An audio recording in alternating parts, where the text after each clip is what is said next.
আমার মুসলমান ভাইয়েরা, তারা চাচ্ছে কোরআনুল কারীমটা দুনিয়া থেকে বিদায় করে দেবে, কোরআনের আলেম ওলামাকে দুনিয়া থেকে বিদায় করে দেবে।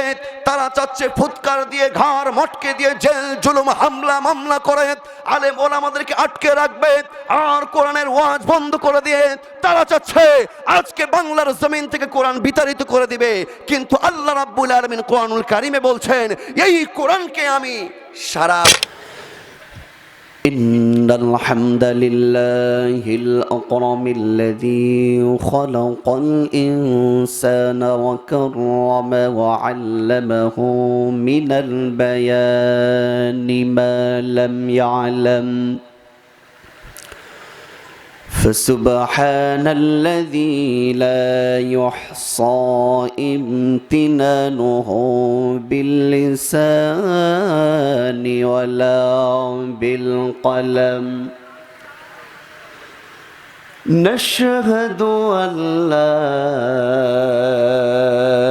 إله إلا الله وحده لا شريك له ونشهد أن سيدنا وحبيبنا ومولانا محمدا عبده ورسوله الذي أرسله بالحق بشيرا ونذيرا وداعيا إلى الله بإذنه وسراجا وقمرا منيرا فقد قال الله تعالى في كلامه المجيد وفرقانه الحميد أعوذ بالله من الشيطان الرجيم بسم الله الرحمن الرحيم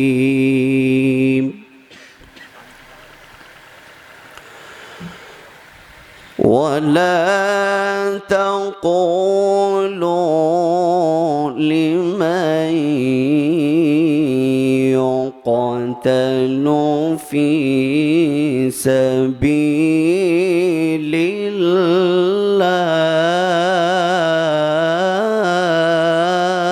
الله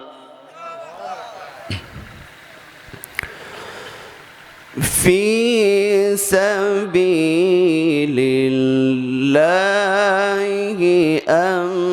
أموات بل أحياء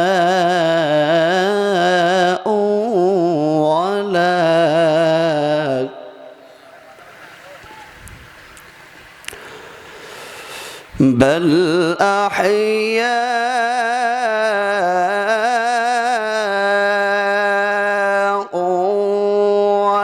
ولكن لا تشعرون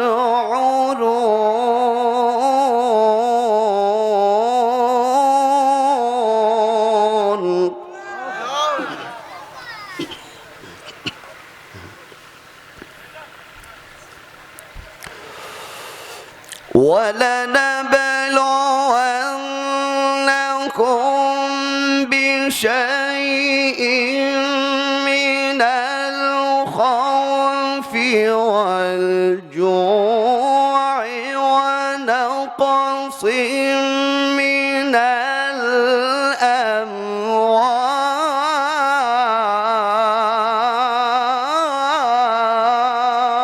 الأموال ونقص من الأموال والأنفس والثمرات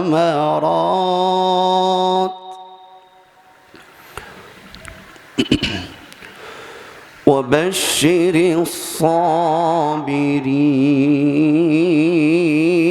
الصابرين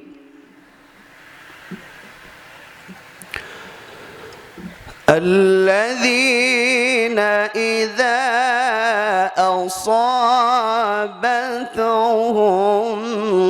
مصيبة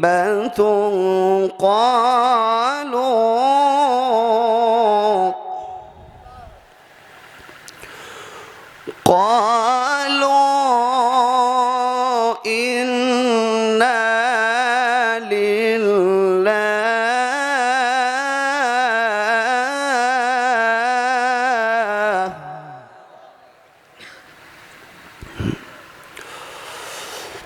الذين إذا أصابتهم مصيبة قالوا إنا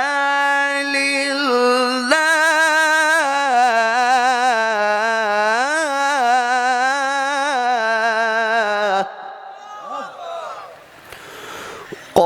قالوا إنا لله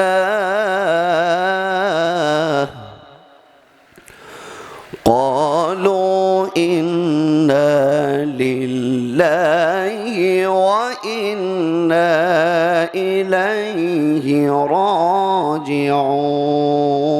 راجعون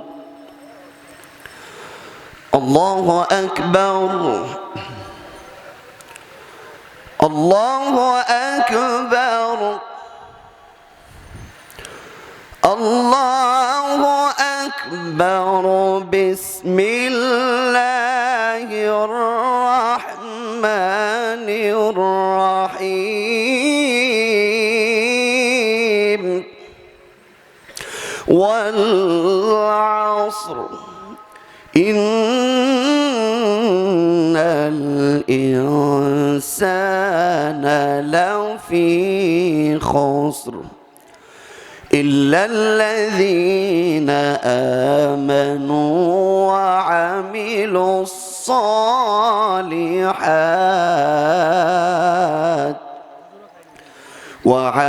الصالحات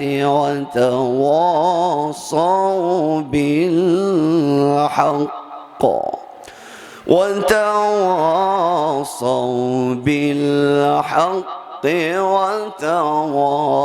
وتواصوا بالصبر صدق الله العظيم.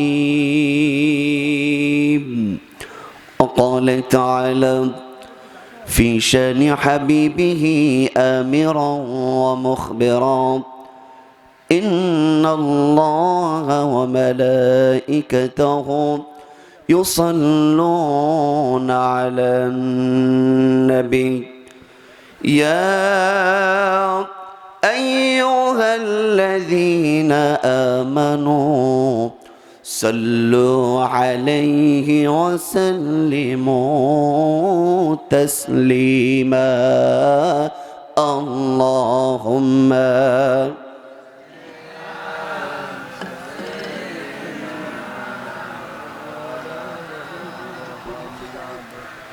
وعلى آل سيدنا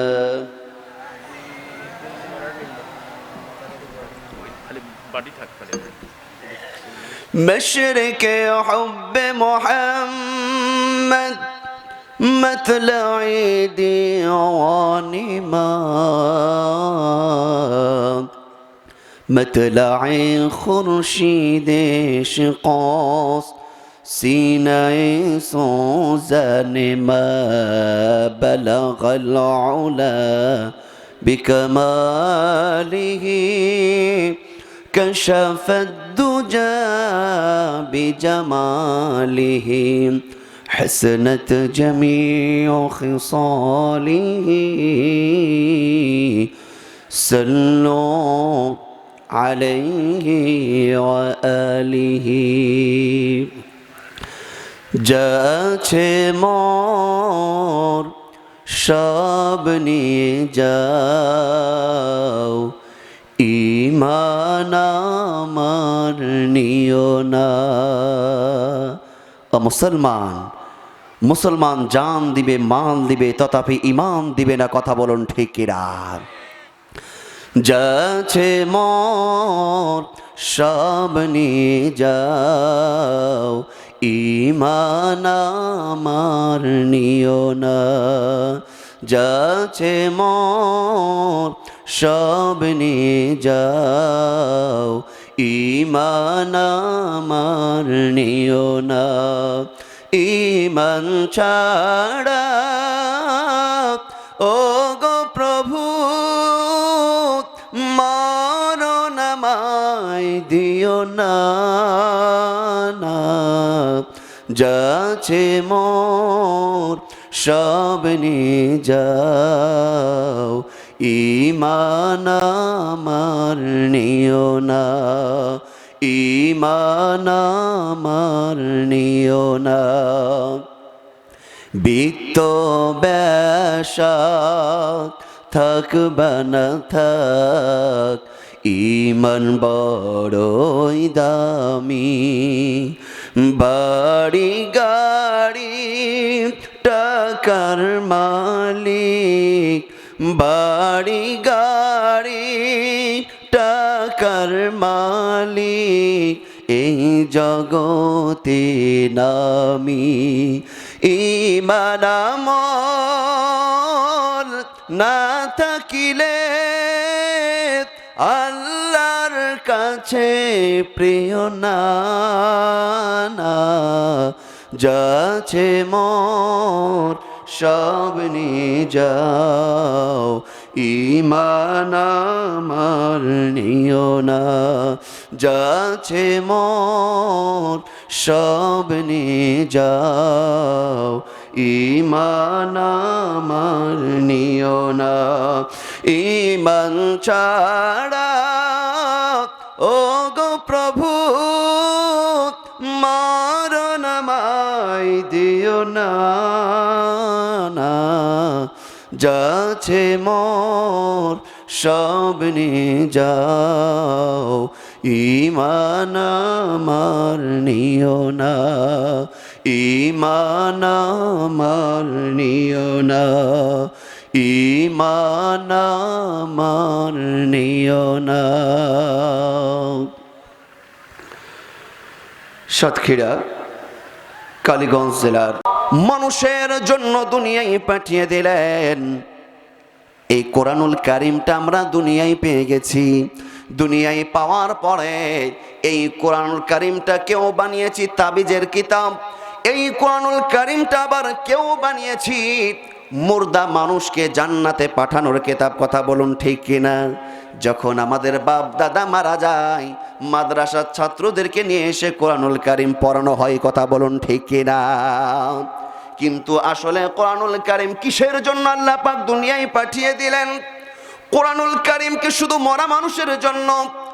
হাফেজে কোরআনরা রমজান মাসে কোরআন তেলাওয়াত করে খতম করবে, আর ঘরে তাকে কোরআন থাকবে, মাঝে মধ্যে নিয়ে আমরা একটু চুমু খাবো, এই জন্য কি আল্লাহ পাক পাঠিয়েছে? নাকি কোরআন দুনিয়াতে পাঠানোর একটা গুরুত্বপূর্ণ বৈশিষ্ট্য আছে? কোরআন দুনিয়াতে আসার একটা কারণ আছে না? আসুন কোরআনকে আমরা প্রশ্ন করি, ও কোরআন দুনিয়াতে আল্লাহ রাব্বুল আলামিন তোমাকে কেন পাঠিয়েছে? দুনিয়াতে আসার কারণটা কি? কোরআনুল কারীম আমাদেরকে বলে দিচ্ছে। 13 নম্বর পারা সূরা ইব্রাহিমের মধ্যে আল্লাহ রাব্বুল আলামিন রেকর্ড করেছেন, আলিফ লাম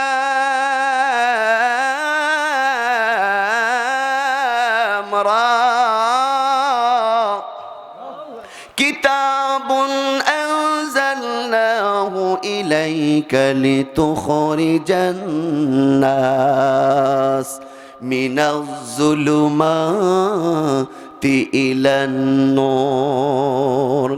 আল্লাহ রাব্বুল আলামিন বলছেন আলিফ লাম রা হরফে মুকাত্তাত, এর অর্থ সবচাইতে আল্লাহ ভালো জানেন।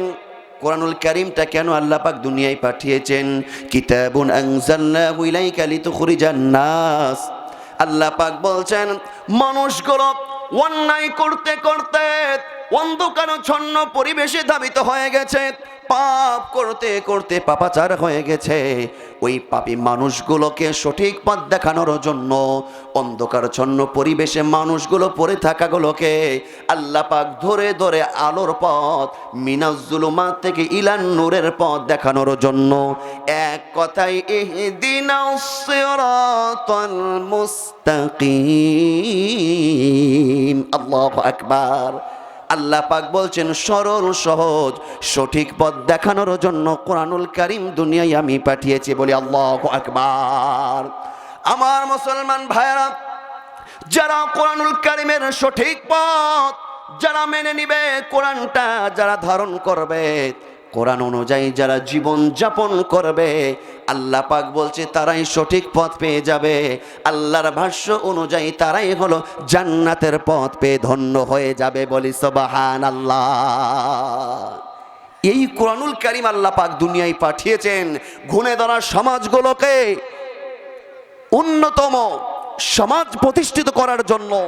এই কোরআনুল কারীম আল্লাহ পাক দুনিয়ায় পাঠিয়েছেন কুলাঙ্গার মানুষগুলোকে নবীজির প্রিয় আশেক বানানোর জন্য। কথা বলুন ঠিক কিনা? কিন্তু কিছু নাস্তিক মুরতাদের বাচ্চা রয়েছে যাদের কোরআনের সঠিক কথাগুলো ভালো লাগে না। তারা চিন্তা করে এই কোরআনের যারা কথা বলবে, কোরআন থেকে যারা কথা বলবে, কোরআন দিয়ে যারা জীবন যাপন করবে, তাদের ঘাড় মটকে দিয়ে তাদেরকে ফুৎকার দিয়ে দুনিয়া থেকে বিতাড়িত করে দিব। এই রকম কিছু নামধারী মুসলমান বাংলার জমিনে আছে না নয়? আমার মুসলমান ভাইয়েরা, তারা চাচ্ছে কোরআনুল কারীমটা দুনিয়া থেকে বিদায় করে দেবে, কোরআনের আলেম ওলামাকে দুনিয়া থেকে বিদায় করে দেবে। তারা চাচ্ছে ফুৎকার দিয়ে ঘাড় মটকে দিয়ে জেল জুলুম হামলা মামলা করে আলেম ওলামাদেরকে আটকে রাখবে, আর কোরআনের ওয়াজ বন্ধ করে দিয়ে তারা চাচ্ছে আজকে বাংলার জমিন থেকে কোরআন বিতাড়িত করে দিবে। কিন্তু আল্লাহ রাব্বুল আলামিন কোরআনুল কারীমে বলছেন এই কোরআনকে আমি সারা পৃথিবীর বুকে আমি প্রতিষ্ঠিত করব, কোরআনের পূর্ণ রূপ আমি গোটা পৃথিবীতে বাস্তবায়ন করব। এই দায়িত্ব কে নিয়েছেন? কোরআনুল কারীম আল্লাহ রাব্বুল আলামিন বলছেন ইউরিদুনা লিইউতফিউ নূরাল্লাহি বিআফওয়াহিহিম ওয়াল্লাহু মুতিম্মু নূরিহি ওয়ালাউ কারিহাল কাফিরুন। এই দুনিয়াতে কিছু মানুষ আছে, ওই সমস্ত মানুষগুলো তারা ফুৎকার দিয়ে কোরআনের আলোটা নিভিয়ে দিতে চায়। আর আল্লাহ পাক বলছে আমি কোরআনুল কারীমটা দুনিয়াতে পূর্ণ রূপ দিতে চাই, বলি সুবহানাল্লাহ। ও মুসলমান ভাইয়েরা, বলুন তো এই বাংলার জমিনের কথাই বলি, আজ থেকে 5 বছর 10 বছর আগে যতগুলো কোরআনের আলোচনা, কোরআনের তাফসীর মাহফিল হতো, এখন তার চাইতে বেড়েছে না কমেছে? বেড়েছে না কমেছে? অনেক গুণে বেড়েছে। কিন্তু আজ থেকে 5-10 বছর আগে আলেমগুলো যত নির্যাতিত ছিল, এখন তার চাইতে নির্যাতনের মাত্রা বেড়েছে না কমেছে? আজকে জেলখানায় আলেম ওলামারা বেশি না সুদ ঘোষ যারা খায় নাস্তিক মুরতাদরা বেশি? বলুন তো। আজকে আলেম ওলামারা চরম বেকাই দেয়, কথা বলুন ঠিক কিনা? কিছু মানুষের চিন্তাধারা এই রকম ছিল, আলেম ওলামাকে জেলখানায় বন্ধ করে, আলেম ওলামাদেরকে ফাঁসি দিয়ে, আলেম ওলামাদেরকে দেশ ছেড়ে বিতাড়িত করে কোরআনের মাহফিলগুলো চিরতরে বন্ধ করে দেওয়ার। কিন্তু আল্লাহ রাব্বুল আলামিন বলছেন তোমরা ষড়যন্ত্র করেছো কোরআন বিদায় করে দেওয়ার, আর আমি আল্লাহ রাব্বুল আলামিন হাজার হাজার কোরআনের সৈনিক বাংলার জমিনে আমি তৈরি করে দিয়েছি, যারা কোরআনের হক কথাগুলো বলেই যাবে। কথা বলুন ঠিক কিনা? আমার মুসলমান ভাইয়েরা, এই জন্য মনক্ষুণ্ণ হওয়ার কিছু নাই। তার কারণ আল্লাহ রাব্বুল আলামিন বলছেন ইন্না নাহনু নাযালনা যিকরা ওয়া ইন্না লাহু লাহাফিজুন। এই কোরআনুল কারীম আমি নাজিল করেছি এবং এই কোরআনুল কারীমটা আমি আল্লাহ হেফাজত করব, বলি সুবহানাল্লাহ। আমরা কোরআনের আলোচনা শুনতে এসেছি, কথা বলুন ঠিক কিনা? ও মুসলমান, কোরআন আলোচনা শুনতে এসেছি, শুধু শুনেই বাড়ি যাব, বক্তার কণ্ঠ কেমন, বক্তা কেমন প্যান্ডেল লড়াতে পারলো, শুধু এটাই দেখবো নাকি কোরআন আমরা জীবনে বাস্তবায়ন করব? কোরআন আমাদের জীবনে বাস্তবায়ন করতে হবে। শুধু জালসা মাহফিল শুনলেই হবে না, ওয়াজ মাহফিলও শুনতে হবে, সুদ ঘুষও ছাড়তে হবে। কথা বলুন ঠিক কিনা? মঞ্চে বড় বড় লেকচার আমরা দিতে পারি, কিন্তু জায়গা মতন গিয়ে আমার কলমটা হকের পথে চলে না, বাতিলের পক্ষে কলমের আমার কলমটা চলে। এই রকম মুনাফিক বাংলার জমিন আছে না নাই? আমার মুসলমান ভাইয়েরা, নামাজ পড়তে হবে। আপনি যদি কোরআনের আলোচনা শুনেন, নামাজ পড়তে হবে, পিতামাতার খেদমত করতে হবে। কথা বলুন ঠিক কিনা? আমি কোরআনুল কারিমের ছোট্ট একটি সূরা, 103 নম্বর সূরা, সূরার নাম কি? সূরা আসর। সূরার নাম কি বলুন তো? সূরা আসর। ছোট্ট একটি সূরা আপনাদের খেদমতে তেলাওয়াত করেছি। এই সূরার উপরে ইনশাআল্লাহ কিছু আলোচনা করব বিমাশিয়াতিল্লাহ বিফদলিল্লাহ ইনশাআল্লাহু তাআলা। এই সূরাতে মোট আয়াত সংখ্যা কয়টা বলুন তো? 3টা, মাত্র 3টা। এত ছোট একটা সূরা, কিন্তু এর মর্যাদা আল্লাহ রাব্বুল আলামিনের কাছে অনেক বেশি। বলি সুবহানাল্লাহ। সব সূরা বাদ দিয়ে এই সূরাটা আমি কেন নির্বাচন করলাম, তারও একটা কারণ আছে। বর্তমান পরিস্থিতিতে এই একটা সূরা আমাদের জন্য স্মরণীয় এবং পালনীয় সবচাইতে বেশি দরকার। কথা বলুন ঠিক কিনা? একটু লক্ষ্য করবেন, ছোট্ট একটি সূরা, এই সূরার এত মর্যাদা। আল্লাহ রাব্বুল আলামিন এই সূরার মধ্যে এত গুরুত্ব তাৎপর্য দিয়েছে।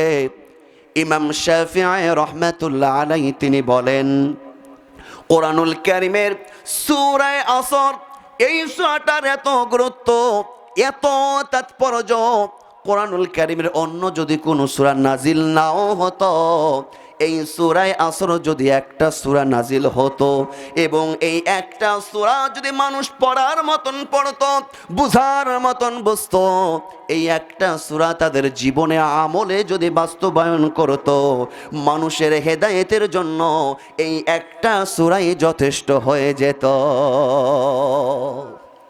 এই সূরার কত দাম!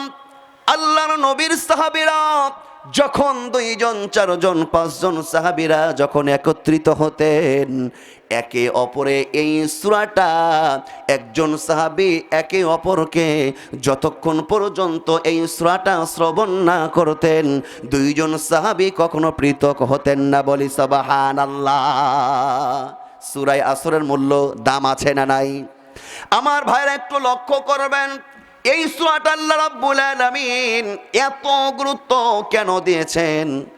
সূরা আসর এবার আপনাদের সামনে আমি সরল অনুবাদটা শুনিয়ে দিতে চাই। আমরা কি থেকে আলোচনা শুনব? সূরায়ে করে না, ওয়ালাহুম আয়ুনুল লা ইউবসিরুনা বিহা। অনেক মানুষের আমি চোখ দিয়েছিলাম, মানুষের মতনই 2টা চোখ, কিন্তু এই চোখ দিয়ে তারা ভালো জিনিস দেখে না, ভালো জিনিস তাদেরকে ভালো লাগে না, যত রকমের খারাপ জিনিস তাদেরকে ভালো লাগে। আছে না নাই? ওয়ালাহুম আযানুল লা ইয়াসমাউনা বিহা। অনেক মানুষকে আমি মানুষের মতন 2টা কান দিয়েছিলাম, কিন্তু এই কান দিয়ে তারা ভালো জিনিস শ্রবণ করে না। আল্লাহ পাক বলছেন, উলাইকা কাল আনআম, এরা হলো চতুষ্পদ জন্তুর মতো। কিসের মতো? চতুষ্পদ জন্তুর মতো। বালহুম আদল। আল্লাহ রাব্বুল আলামিন বলছেন, কিছু কিছু ক্ষেত্রে এরা চতুষ্পদ জন্তুর চাইতেও নিকৃষ্ট। কথা বলুন ঠিক কিনা? উলাইকা হুমুল গাফিলুন। আল্লাহ পাক বলছেন, এরাই হলো পথভ্রষ্ট, এরাই হলো বড় গাফেল। কথাটা কার? ও মুসলমান, মানুষের মতন অনেক মানুষ আছে, কল্ব আছে, চোখ আছে, কান আছে, কিন্তু এই কল্ব দিয়ে, কান দিয়ে, এই চোখ দিয়ে তাদের ভালো জিনিস ধরা পড়ে না, যত রকমের খারাপ জিনিস তাদের ভালো লাগে। কথা বলুন, আছে না নাই? ও মুসলমান, যারা এই রকম ভাবে এই চোখ দিয়ে ভালো জিনিস দেখবে না, যাদের কোরআনের মাহফিল ভালো লাগবে না, কোরআনের আলোচনা ভালো লাগবে না, কানে যাদের কোরআনের আলোচনা শুনতে ভালো লাগে না, যাদের ওই মমতাজ খালার খালি ফাট্টা যায় শুনতে ভালো লাগে, আল্লাহ রাব্বুল আলামিন বলছেন, এরা হলো চতুষ্পদ জন্তুর চাইতে নিকৃষ্ট। কথা বলুন ঠিক কিনা? ও মুসলমান, কোন চতুষ্পদ জন্তুর নিকৃষ্ট এই সমস্ত মানুষদের সাথে আমাদের কোনো সম্পর্ক থাকতে পারে না। কথা বলুন ঠিক কিনা? আমার মুসলমান ভাইরা, তারাও জীবন পার করছে, আপনার আমারও জীবন পার হচ্ছে। আল্লাহ রাব্বুল আলামিন বলছে সবার একটি নির্দিষ্ট সময় আছে, হায়াত নামক সময়। এই সময় সবার একদিন শেষ হবে। কথাটা কার?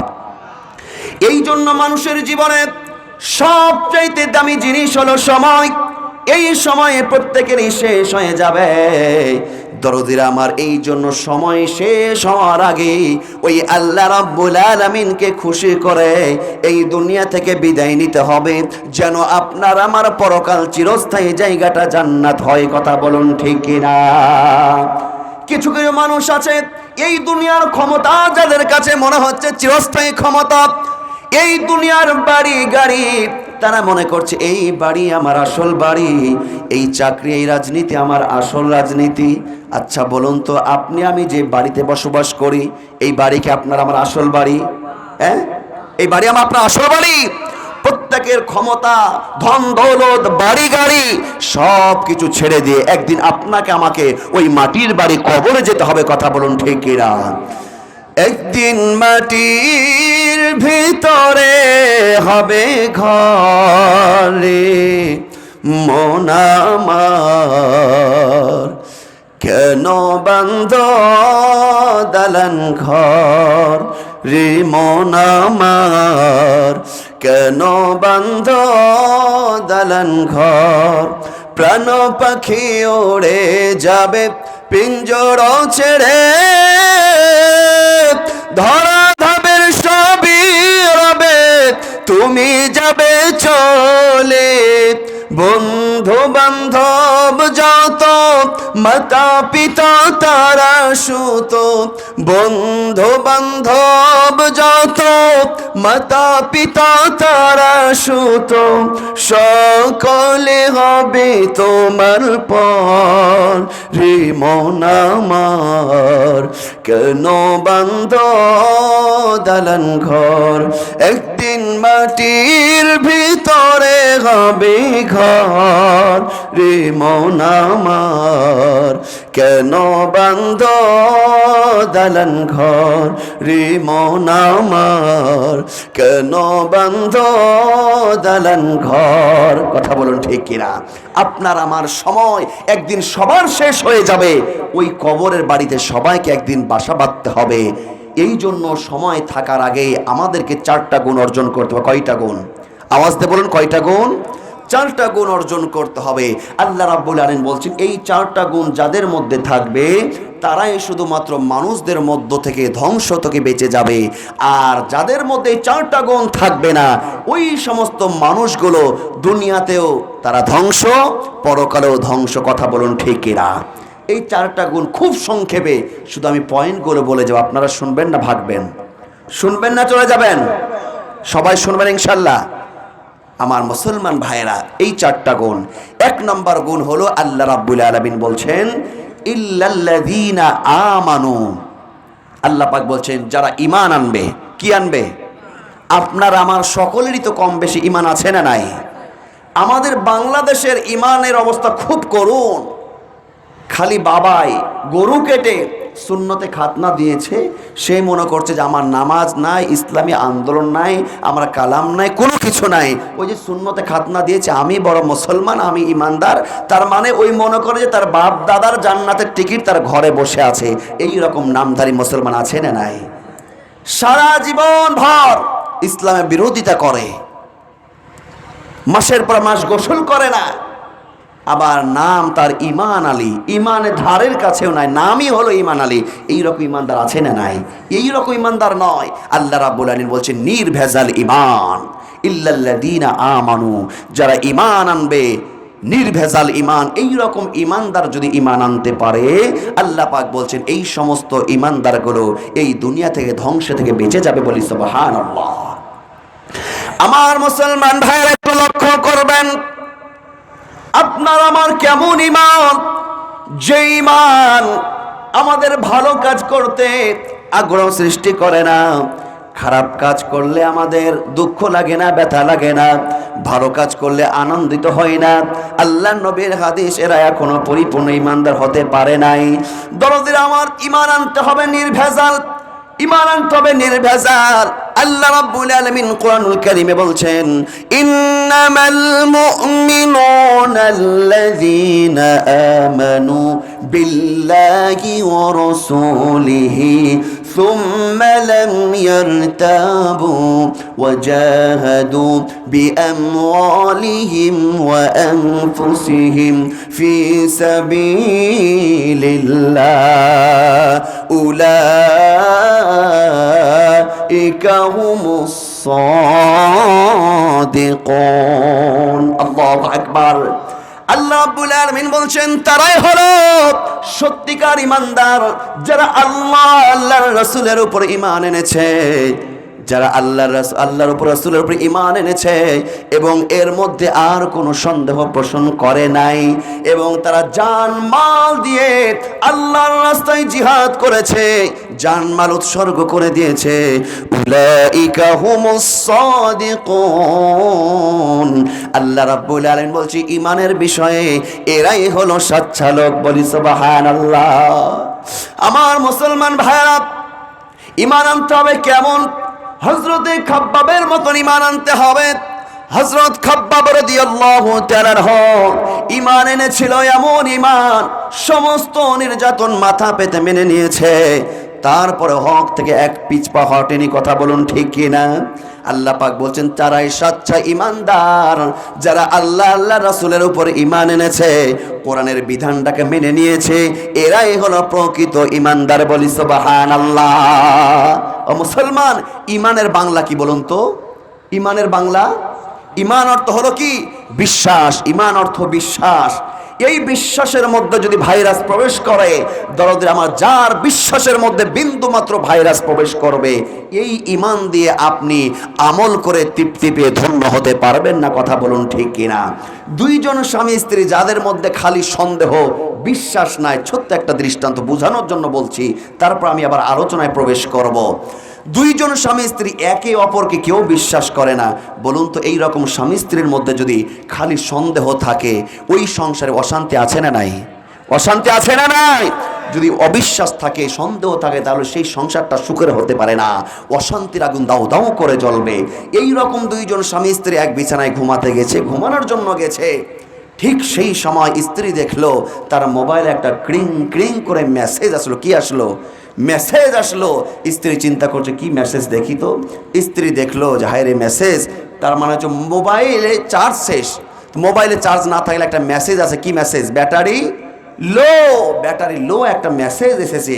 স্ত্রী চিন্তা করলো মোবাইলটা এখন চার্জে দিতে হবে। দুইজন স্বামী স্ত্রী একে অপরকে খালি সন্দেহ করে। স্বামী যখন মোবাইলে কথা বলে, স্ত্রী তখন সন্দেহ করে আমার স্বামী কারোর সঙ্গে বাইরে কিছু করেই নাকি। স্ত্রী আবার মোবাইলে কথা বললে স্বামী আবার চিন্তা করে বউটাকে আমি হারাতে বসলামই নাকি। এই রকম সন্দেহ মার্কা স্বামী স্ত্রী আছে না নাই? এবার মোবাইলে চার্জে দিয়ে স্ত্রী যখন বিছানায় গেছে, বেচারার মোবাইলে চার্জ নাই। এবার দুইজন খালি সন্দেহ করে। হঠাৎ করে রাত 1টা-2টার দিকে স্ত্রীর মোবাইলে আবার মেসেজ এসেছে। রাত কয়টা বলুন তো? 1টা-2টার দিকে স্ত্রীর মোবাইলে আবারও যখন মেসেজ আসে, ক্রিং ক্রিং করে যখন মেসেজ এসেছে, স্ত্রীর আগে স্বামীর চোখগুলো এই বড় বড় করে ভাগ করে তাকিয়েছে। সর্বনাশ, এত রাত্রে বউর মোবাইলে মেসেজ! এতদিন আমি যেটাই ধারণা করছিলাম, আজকে বোধহয় বউ আমার ধরা পড়েছে। লাফ মেরে মোবাইলটা হাতে নিয়েছে। মোবাইলটা হাতে নিয়ে সর্বনাশ, 1টা-2টার দিকে মেসেজ, আবার কি সাংঘাতিক মেসেজ! দেখছি যে বিউটিফুল লেখা। ওর মাথায় আর কাজ করছে না। এই বউ, তাড়াতাড়ি বিছানা থেকে ওঠ। তুমি এত জোরে চিল্লাচ্ছ কেন? এত জোরে চিল্লাচ্ছি কেন? তোরই জোরে গলা, তাড়াতাড়ি ঠিক মতনে কথা বলবি, সত্য কথা বলবি, না হলে কালকেই তুই বাপের বাড়ি। তোর মোবাইলে এত রাত্রে বিউটিফুল মেসেজ কে দিল বল? চিন্তা করছে বেচারি স্ত্রী ভালো, চিন্তা করছে আমি তো কারোর সঙ্গে লটর পটর কিছু করি নাই, কি তুমি যা তা বলছো, দেখি মোবাইলটা হাতে নিয়ে দেখছে। দেখুন, বিশ্বাস না থাকলে কিভাবে প্রবলেম সৃষ্টি হয়। স্ত্রী মোবাইলটা হাতে নিয়ে দেখছে যে ব্যাটারি ছিল না চার্জ। তখন একটা মেসেজ এসেছিল ব্যাটারি লো। ব্যাটারি যখন কমপ্লিট হয় তখন একটা মেসেজ আছে। বলুন তো কি মেসেজ? তখন ব্যাটারি ফুল, একটা ক্রিং ক্রিং করে মেসেজ এসে 2টার দিকে ব্যাটারি ফুল। এবার স্ত্রী দেখছে এই তুমি কি বলছো যে বিউটিফুল, স্বামী তো বলছে যে বিউটিফুলই তো দেখলাম, স্ত্রী বলছে বিউটিফুল হবে কেন গো, আমার ব্যাটারিতে ছিল না চার্জ, চার্জ যখন কমপ্লিট হয়েছে, ব্যাটারি লো যখন পুরোপুরি কমপ্লিট হয়ে গেছে তখন মেসেজ এসেছে ব্যাটারি ফুল। স্বামী সন্দেহের চোখে দেখেছে বিউটিফুল। বলুন তো সমস্যা আছে না নাই? আমার মুসলমান ভাইরা, ইমানের মধ্যে যদি ভাইরাস প্রবেশ করে, এই ইমান দিয়ে আপনি ইসলামী আন্দোলন করলেও আপনার কাছে ভালো লাগবে না। এই ইমান দিয়ে আপনি নামাজ পড়তে, পিতামাতার খেদমত করতে, এই ইমান দিয়ে কোনো ইবাদত করে আপনি পরিতৃপ্তি পাবেন না। কথা বলুন ঠিক কিনা? আর সাহাবীদের ইমান ছিল পাকাপোক্ত ইমান। বর্তমানেও নবীজির কিছু উত্তরসূরি আছে, বাংলার জমিনে হযরত আলেম ওলামা অনেকে আছে যারা ইমানকে টিকিয়ে রাখার জন্য সকল ষড়যন্ত্রের কাছে এখনো মাথা নত করে দিয়েছে। এই রকম আলেম ওলামা বাংলার জমিনে আছে। কথা বলুন ঠিক কিনা? আমার ভাইয়ের একটু লক্ষ্য করবেন, ইমান ছিল হযরত হানজালা রাদিয়াল্লাহু তাআলা আনহুর ইমান ছিল। হযরত হানজালা রাদিয়াল্লাহু তাআলা আনহুর ইমান কেমন ছিল? দুনিয়ার সমস্ত মায়া ভালোবাসা ছিন্ন করে দিয়ে একমাত্র সেই ইমানের উপরে বলিয়ান ছিল। বলি আল্লাহু আকবার। নবীর সাহাবী হানজালা সবে মাত্র বিয়ে করেছে, প্রথম রাত পার হয়েছে। ইমান কাকে বলে দেখুন, আল্লাহ আল্লাহর রাসূলের উপরে ইমান কাকে বলে? হানজালা বিয়ে করেছে, একটি রাত পার হয়েছে। পরের দিন সকাল বেলায়, সকাল যখন হয়, দুইজনের মধ্যে কোন স্বামী স্ত্রীর মধ্যে বৈধ সম্পর্ক এখনো হয় নাই। সকালে যখন তাদের মধ্যে স্বামী স্ত্রীর বৈধ সম্পর্ক সৃষ্টি হয়েছে, আমার ভাইয়েরা বলুন তো, স্বামী স্ত্রীর মধ্যে সম্পর্ক হলে তখন দুইজনের উপরে একটা জিনিস ফরজ হয়। সেটা কি? সেটা হলো গোসল। কি? দুইজনের উপরে গোসল ফরজ। এবার নবীর সাহাবী হানজালা গোসল করার জন্য প্রস্তুতি গ্রহণ করছে। একেবারে নিউ বধূ সুন্দর রমণী ঘরে হানজালা রাদিয়াল্লাহু তাআলা আনহু গোসল করবে, পানি রেডি করছেন, মাথায় পানি ঢালবে। ঠিক সেই মুহূর্তে আল্লাহর নবীর একজন সাহাবী বাইরে ঘোষণা করছেন, এলান করছেন, ও নবীর সাহাবীরা কে কোথায় আছো? কে তোমরা কোথায় আছো? কাফের বেঈমানরা উহুদের ময়দানে বিশ্ব নবীর সঙ্গে যুদ্ধ শুরু করে দিবে, বিশ্ব নবীকে আঘাত করবে। ও নবীর সাহাবীরা, তোমরা মোটেই বিলম্ব করো না, তোমরা জিহাদের ময়দানে চলে আসো।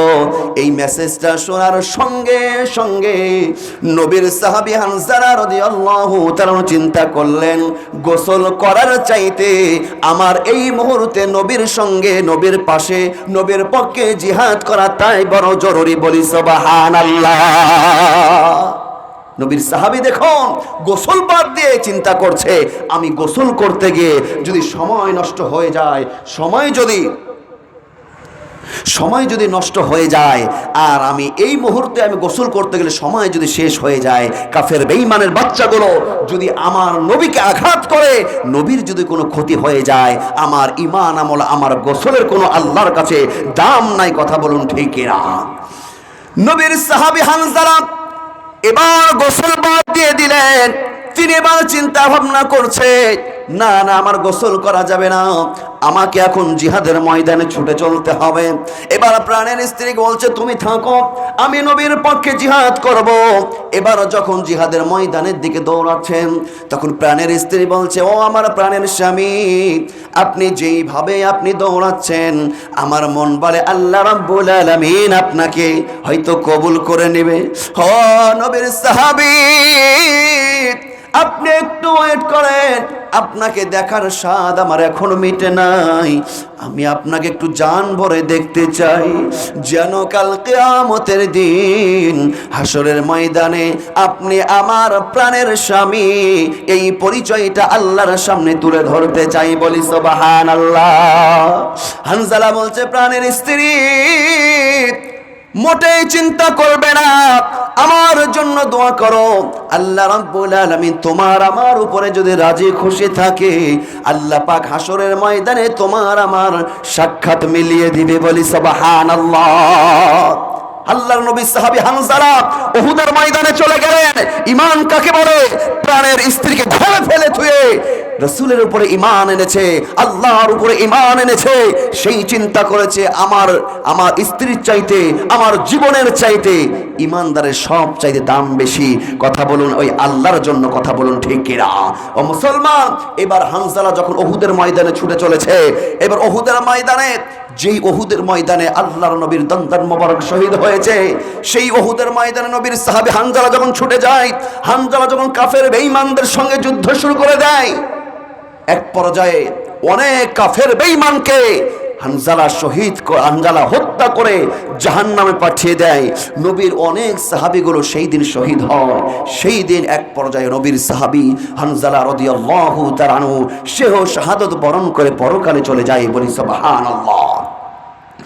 এইদিকে নবীর সাহাবী হানজালার স্ত্রী বাড়ি থেকে দৌড়ে ছুটে আসে উহুদের ময়দানে। ইয়া রাসূলুল্লাহ, ইয়া হাবিবাল্লাহ, নবী গো, আপনার অনেক সাহাবী আজকে শহীদ হয়েছে, তবে ও নবী, আমি হলাম হানজালার স্ত্রী, আমি হলাম হানজালার স্ত্রী। নবীজিকে যখন পরিচয়টা দিলেন, ও নবী, আল্লাহর বিধান হলো যারা আল্লাহর জন্য, নবীর জন্য যারা জীবন দিবে, আল্লাহর সব পক্ষ থেকে একটা সম্মান হলো, এই দুনিয়াতে যারা শাহাদাত বরণ করবে তাদেরকে গোসল দেওয়া লাগে না। বলি সুবহানাল্লাহ। হানজালার স্ত্রী বলে, নবী গো, আপনার অন্যান্য সাহাবী যারা শহীদ হয়েছে তাদেরকে তো গোসল দেওয়ার প্রয়োজন নাই, কিন্তু নবী, আপনার সাহাবী হানজালার লাশটা আলাদা করতে হবে। কি করতে হবে? আপনার সাহাবী হানজালার লাশটা আলাদা করতে হবে। তার কারণ হলো আপনার সাহাবী হানজালার উপরে গোসল ফরজ, আপনার সাহাবী হানজালাকে গোসল দেওয়া লাগবে। বিশ্ব নবীজি বলছেন, কেন গোসল দেওয়া লাগবে? গোসল দেওয়া লাগবে কেন? এবার হানজালার স্ত্রী বলে, নবী গো, আমি হলাম হানজালার স্ত্রী, আমাদের মধ্যে স্বামী স্ত্রীর মধ্যে সম্পর্ক হয়েছে। ঠিক সেই মুহূর্তে যখন আপনার সাহাবী হানজালা গোসল করতে যাবে, ঠিক সেই মুহূর্তে আপনার একজন সাহাবী আপনার পক্ষে যুদ্ধের জন্য যখন ডাক দেয়, আপনার সাহাবী হানজালা চিন্তা করলো, এই মুহূর্তে আমার স্ত্রীর মায়া, এই মুহূর্তে আমার গোসল সব চাইতে আমার বড় কাজ হবে আল্লাহ রাসূলের জন্য নবীর পক্ষে জিহাদ করা। কথা বলুন ঠিক কিনা? ও নবী, হানজালা গোসল বাদ দিয়ে আপনার মায়ায় উহুদের ময়দানে ছুটে এসেছে। উহুদের ময়দানে সে শহীদ হয়ে গেছে, এই জন্য তার গোসলটা বাকি থেকে গেছে, এই জন্য তার গোসল দেওয়া লাগবে। বিশ্ব নবী ডাক দিয়ে বলে, সাহাবীরা, ও সাহাবী, তোমরা কে কোথায় আছো? যাও যাও, আমার হানজালার লাশটা নিয়ে আসো। এবার সাহাবীরা চতুর্দিকে ছড়িয়ে পড়ে। যত সাহাবী শহীদ হয়েছিলেন অনেকগুলো সাহাবীর লাশগুলো একত্রিত করলেন, কিন্তু দুনিয়াতে হানজালার লাশ কোথাও নাই। সাহাবীরা এসে বলছে, ইয়া রাসূলুল্লাহ, ইয়া হাবিবাল্লাহ, হানজালার লাশ তো কোথায় পাওয়া যাচ্ছে না। আল্লাহু আকবার। কোথাও হানজালার লাশ নাই। বিশ্ব নবীজি বলছে, ও সাহাবীরা, হানজালার লাশটা খুঁজে বের করতেই হবে। হানজালার উপরে গোসল ফরজ, যাও যাও, তন্দ করে তোমরা খুঁজো, হানজালার লাশটা খুঁজে আমার কাছে নিয়ে আসো। সাহাবীরা চোখের পানি ছেড়ে দেয়, হানজালার জন্য কাঁদে। সবে মাত্র বিয়ে হয়েছে, প্রাণের স্ত্রী ঘরে, হানজালার লাশটাও পাওয়া যায় না। হানজালার লাশ কোথায় গেল? সকলে ব্যাকুল। সাহাবীরা সাহাবারা বলে, ইয়া রাসূলুল্লাহ, নবী গো, উহুদের ময়দান আমরা গোটা খুঁজেছি, আপনার সাহাবী হানজালার লাশ এই দুনিয়াতে কোথাও নাই। বলি সুবহানাল্লাহ। আমার দয়ার নবী, বিশ্ব নবী চোখের পানি ছেড়ে কাঁদে, প্রাণের স্ত্রী কাঁদে, সাহাবীরা চোখের পানি ছেড়ে কাঁদে। স্ত্রী চিন্তা করে আল্লাহর জন্য জীবন দিল, নবীর জন্য জীবন দিল, আমার স্বামী গেল কোথায়? নবী আল্লাহকে ডাক দেয়, বলে, আল্লাহ, নবী গো। স্ত্রী ডাক দেয়, বলে, নবী, এই ব্যথা আমি সহ্য করতে পারছি না, আল্লাহর নবীও সহ্য করতে পারছেন না, লাশ কোথাও পাওয়া যায় না। বলুন তো হানজালা জীবন দিয়েছে কার জন্য? আরো আওয়াজ দিয়ে বলুন কার জন্য? এই লাশটা কোথায় আছে, কেমন আছে, ওই আল্লাহ পাক জানে কি জানে না? আমার ভাইরা, আল্লাহ রাব্বুল আলামিন যখন দেখলেন হানজালার জন্য সাহাবীরা কাঁদে, বিশ্ব নবীজি কাঁদে, প্রাণের স্ত্রী কাঁদে, আল্লাহ রাব্বুল আলামিন তার ফেরেশতা জিবরিল আমিনকে ডাক দেয়, বলছে ও জিবরিল আমিন, যাও যাও আল্লাহর হাবিবকে চোখের পানিটা মুছতে বলো, আল্লাহর নবীকে তুমি সুসংবাদটা জানিয়ে ধন্য করো। বলি সুবহানাল্লাহ, আল্লাহু আকবার। আমার মুসলমান ভাইরা, যাদের ঈমানটা এই রকম হবে, যাদের ঈমানটা মজবুত হবে, আল্লাহর জন্য যাদের জীবনটা যে উৎসর্গ করে দিবে, আল্লাহর নবীর মহব্বত যাদের দিলে থাকবে, এই দুনিয়াতে মামলা হামলা, একটু রক্তাক্ত হওয়া, ঘর বাড়ি থেকে বিতাড়িত হওয়া, দেশ থেকে বিতাড়িত হওয়া তাদেরকে মোটেও কষ্ট দেবে না। কথা বলুন ঠিক কিনা? ও মুসলমান ভাইরা, এই জন্য আল্লাহ রাব্বুল আলামিনের সন্তুষ্টর জন্য দুনিয়াতে ইমানদার যারা প্রকৃত ইমানদার হবে, সমস্ত ব্যথাগুলো, সমস্ত জুলুমগুলো মাথা নত করে সমস্ত জুলুমগুলো সহ্য করবে, তারপরও বাতিলের সঙ্গে কখনো আপোষ করবে না। কথা বলুন ঠিক কিনা? ও মুসলমান ভাইরা, এক নম্বর পয়েন্ট হলো আল্লাহ রাব্বুল আলামিন বলছেন ইল্লাল্লাযীনা আমানু, ইমানটা হতে হবে নির্ভেজাল। কেমন হতে হবে? ইমানটা হতে হবে নির্ভেজাল। দুই নম্বর পয়েন্ট আল্লাহ রাব্বুল আলামিন বলছেন ওয়া আমিলুস সলিহাত, আল্লাহ রাব্বুল আলামিন বলছেন যারা আমলে সলেহ করবে, যারা ভালো কাজ করবে, আমলে সলেহ সঙ্গ করতে হবে। দরদের আমরা আজকে আমরা এমন বেকায়দার মধ্যে পড়েছি, আমলে সলে একটা গ্রুপ তো অফার ছেড়ে দিয়ে বসেছে, দুনিয়াতে কিছু ভণ্ড আছে না নাই, যে আমার বাবার দরবারে মুরিদ হয়ে যাও, তোমার নামাজ কালাম কিচ্ছু লাগবে না, এই রকম কিছু ভণ্ড দুনিয়াতে আছে না নাই? আমার মুসলমান ভাইরা, কিছুদিন আগে এক ভণ্ড, এই যে এই রকম ভুঁড়ি দেখেন নাই, ভণ্ডর নাম কি? দেওয়ানবাগী। নাম কি? দেওয়ানবাগী। সব সময় আল্লাহর সঙ্গে শিরক করতে, বলি নাউজুবিল্লাহ, ইন্নাশ শিরকা লাযুলমুন আযীম। আল্লাহ পাক যেই শিরক করা আল্লাহ পাক কখনো পছন্দ করে না, এর ভয়াবহ শাস্তি আছে। কথা বলুন ঠিক কিনা? এই ভণ্ড যখন বিদায় নিল দুনিয়া থেকে, তখন কিন্তু বাংলার লক্ষ লক্ষ মুসলমান আলহামদুলিল্লাহ বলেছিল। কথা বলুন ঠিক কিনা? এটা বলার আমার উদ্দেশ্য না, আমার বলার উদ্দেশ্য হলো দুনিয়াতে আপনি এমন জীবন করবেন গঠন, মরে এমন জীবন করিও গঠন, মরিলে তুমি কাঁদিবে ভুবন, এমন জীবন করিও না গঠন, মরিলে তুমি হাসিবে ভুবন। কথা বলুন ঠিক কিনা? দুনিয়াতে এমন কিছু মানুষ আছে যে তারা মরলে মানুষ খুশি হয়, হয় না? আবার বলে যে কত মানুষের মরণ হয়, তোর মতন বাটপারের, তোর মতন ছিনতাইকারী, তোর মতন শয়তানের ডাকাতের কেন মরণ হয় না রে? আবার এমন কিছু মানুষ আছে যারা মারা গেলে অনেক মানুষ চোখের পানি ছেড়ে কাঁদে, যাদের জানা যায় মানুষের জায়গা দেওয়া যায় না। কথা বলুন ঠিক কিনা? দুনিয়াতেও বর্তমান বাংলাদেশেও কিছু ভণ্ড আছে, এরা বলে আমার বাবার মুরিদ হলে নামাজ রোজা লাগে না, বলি নাউজুবিল্লাহ। এই রকম কিছু ভণ্ড আছে না নাই? মাথায় দেখবেন এই বড় জট, হাতে থাকে মদের পট আর গায়ে ছালার পট, আবার গান দেখায় কি নাউজুবিল্লাহ। পানির নিচে বাতি জ্বলে, ঝড় তুফানে নেভে না, খাজা বাবার মুরিদ হইলে নামাজ রোজা লাগে না। নাউজুবিল্লাহ, আস্তাগফিরুল্লাহ। এরকম কিছু মুরিদ আছে না নাই? আমার ভাইয়েরা যারা বলে নামাজ রোজা লাগে না, এইগুলো কখনো ভালো পীর হতে পারে না, এইগুলো হলো এক নম্বরের ভণ্ড। কথা বলুন ঠিক কিনা? আবার ডাকি দয়াল বাবা কেবলা খাবাব, আইনার কারিগর, আইনা বসাইয়া দেব কলমের ভেতর, বাবা আইনা বসাইয়া দেব কলমের ভেতর। আমি বলি তোর দয়াল বাবা পাগলা বাবা শয়তানের কারিগর, দয়াল বাবা তোর পাগলা বাবা শয়তানের কারিগর, মরার পরে বুঝবে ঠেলা কবরের ভেতর, মরার পরে বুঝবে ঠেলা কবরের ভেতর। কথা বলুন ঠিক কিনা? এই সমস্ত ভণ্ডদের ফক্করে পড়া যাবে না।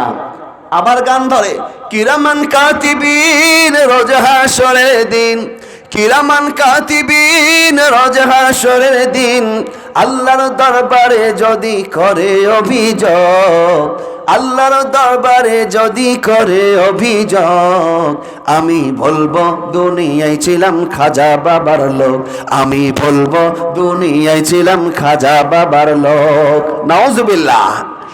আমার ভাইয়েরা গভীর মনোযোগ দিয়ে শুনবেন।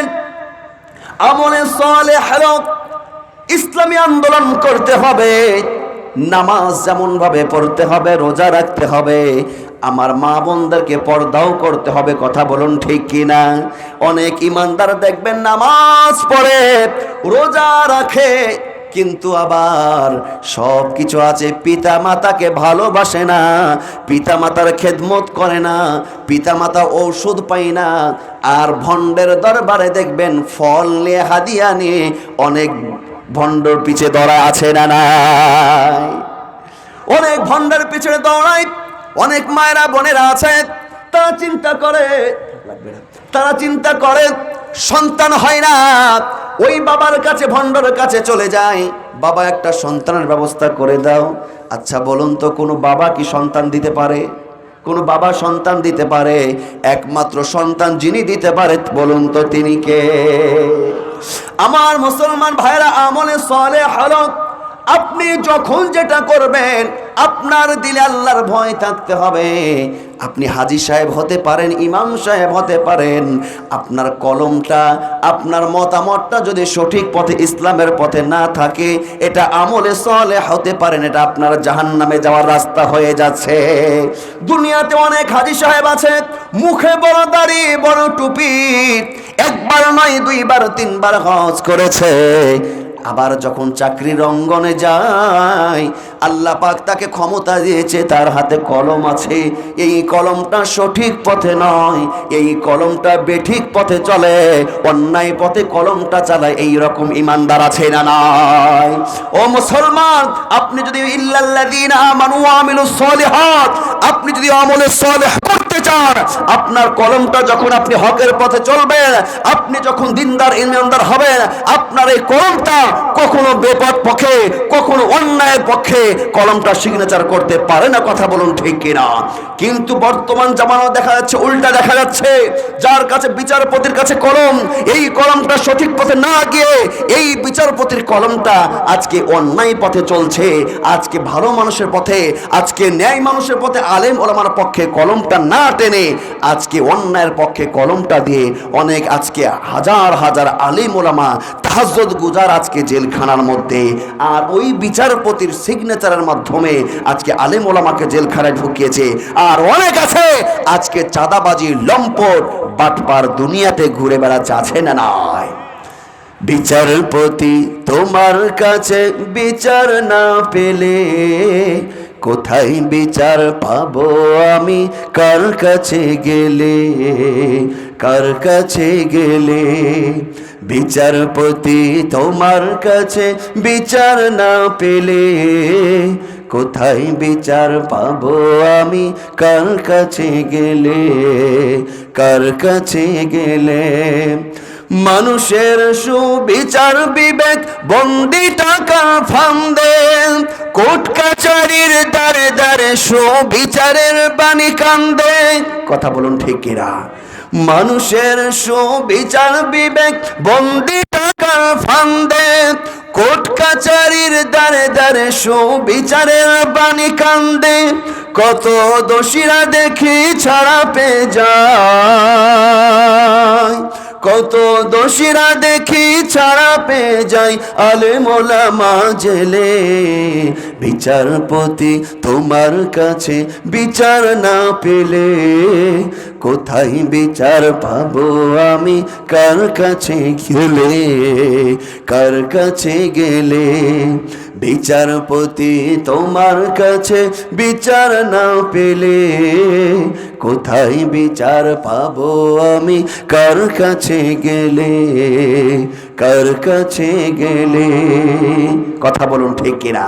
ও মুসলমান ভাইরা, আমি যেই কথা বলছিলাম, হযরত হানজালা রাদিয়াল্লাহু তাআলা আনহু আল্লাহর নবীর জন্য জিহাদের ময়দানে জীবন দিয়েছেন।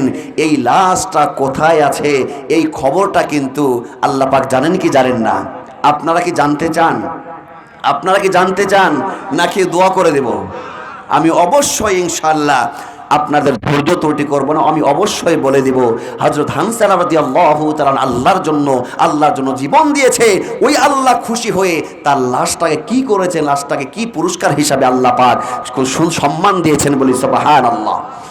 2 নম্বর পয়েন্ট হলো ইল্লাল্লাযীনা আমানু, আমলে সালেহ করতে হবে। যারা আমলে সালেহ করবে, আমলে সালেহ করতে পারলে পুরস্কার আল্লাহ পাক দিবেন কি দিবেন না?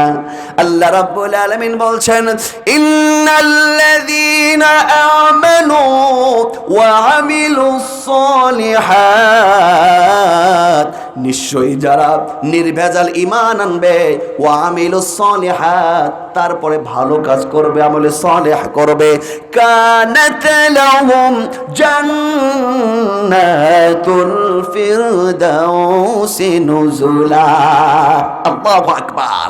আল্লাহ পাক বলছেন তাদেরকে পুরস্কৃত করার জন্য, তাদেরকে সম্মানিত করার জন্য, তাদেরকে অভ্যর্থনা দেওয়ার জন্য আমি জান্নাতুল ফেরদাউস সৃষ্টি করেছি বলি আল্লাহু আকবার। তাহলে আমাদেরকে আমলে সালেহ করতে হবে, ভালো কাজ করতে হবে।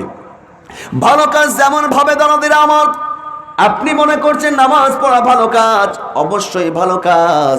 দরদে আমার নামাজ পড়া যেমন করে ভালো কাজ, মা বোনদের নামাজ পড়া, রোজা রাখা এবং পর্দায় থাকাও ভালো কাজ, আমলে সালেহ অন্তর্ভুক্ত কিনা? পর্দায় থাকতে হবে কিনা? কিন্তু এই 14ই ফেব্রুয়ারি গেল, আপনাদের এইদিকে বোধহয় কালীগঞ্জে বোধহয় নাই, ভ্যালেন্টাইন্স ডে পালন বোধহয় হয় নাই, হয়েছে? 14ই ফেব্রুয়ারি এইদিকে নাই নাকি আছে? 14ই ফেব্রুয়ারি কি আল্লাহ, কি একটা অবস্থা সৃষ্টি হয়েছে। বিশ্ব ভালোবাসা দিবস নামে বিশ্ব বেহায়া দিবস। আজকে বাংলার যুবক যুবতী তরুণ তরুণীদের আজকে চরিত্র হরণ করার নামে বিশ্ব ভালোবাসাকে এত হাইলাইট করা হচ্ছে, কথা বলুন ঠিক কিনা? আমলে সালেহ হলো যুবক যুবতীদেরকে এই বিশ্ব ভালোবাসার মুখে লাথি মারতে হবে, কথা বলুন ঠিক কিনা? একটা দিন নয়, যারা প্রকৃত ভালোবাসা পোষণ করবে, কিসের নির্দিষ্ট একটা দিন? আমার প্রতিটা মাস, প্রতিটা সপ্তাহ, প্রতিটা বছর, প্রতিটা মিনিট, প্রতিটা ঘন্টা, এমনকি প্রতিটা সেকেন্ডেই তো আমার ভালোবাসা আমার মায়ের জন্য, আমার বাবার জন্য, ভালো মানুষদের জন্য, আল্লাহ আল্লাহর রাসূলের জন্য, কথা বলুন ঠিক কিনা? আর যারা কোরআনের বিপক্ষে জীবন যাপন করবে, কোরআনের বিপক্ষে যারা ভূমিকা পালন করবে, আলেম ওলামার সঙ্গে যারা চোখ রাঙিয়ে কথা বলবে, আলেম ওলামাদেরকে যারা অত্যাচার করবে, কোরআনের বিরোধী আচরণ যারা করবে, আল্লাহর নবীকে যারা গালি দিবে, তাদের সঙ্গে আমাদের কোনো ভালোবাসা থাকতে পারে না, পারে না, কথা বলুন ঠিক কিনা? ও মুসলমান ভাইরা, বাংলাদেশের মুসলমান, এই বাংলার জনতা নামাজ না পড়তে পারে, বাংলার মুসলমান একক ওয়াক্ত নামাজ মিস করতে পারে, কিন্তু বাংলার মুসলমান আলেম ওলামাকে কেউ গালি দিবে, কোরআন বিদ্বেষী কেউ আইন পাস করবে, কোরআনের বিরুদ্ধে আচরণ করবে, বাংলার মুসলমান মাথা পেতে কখনো মেনে নিবে না, নিবে না, কথা বলুন ঠিক কিনা?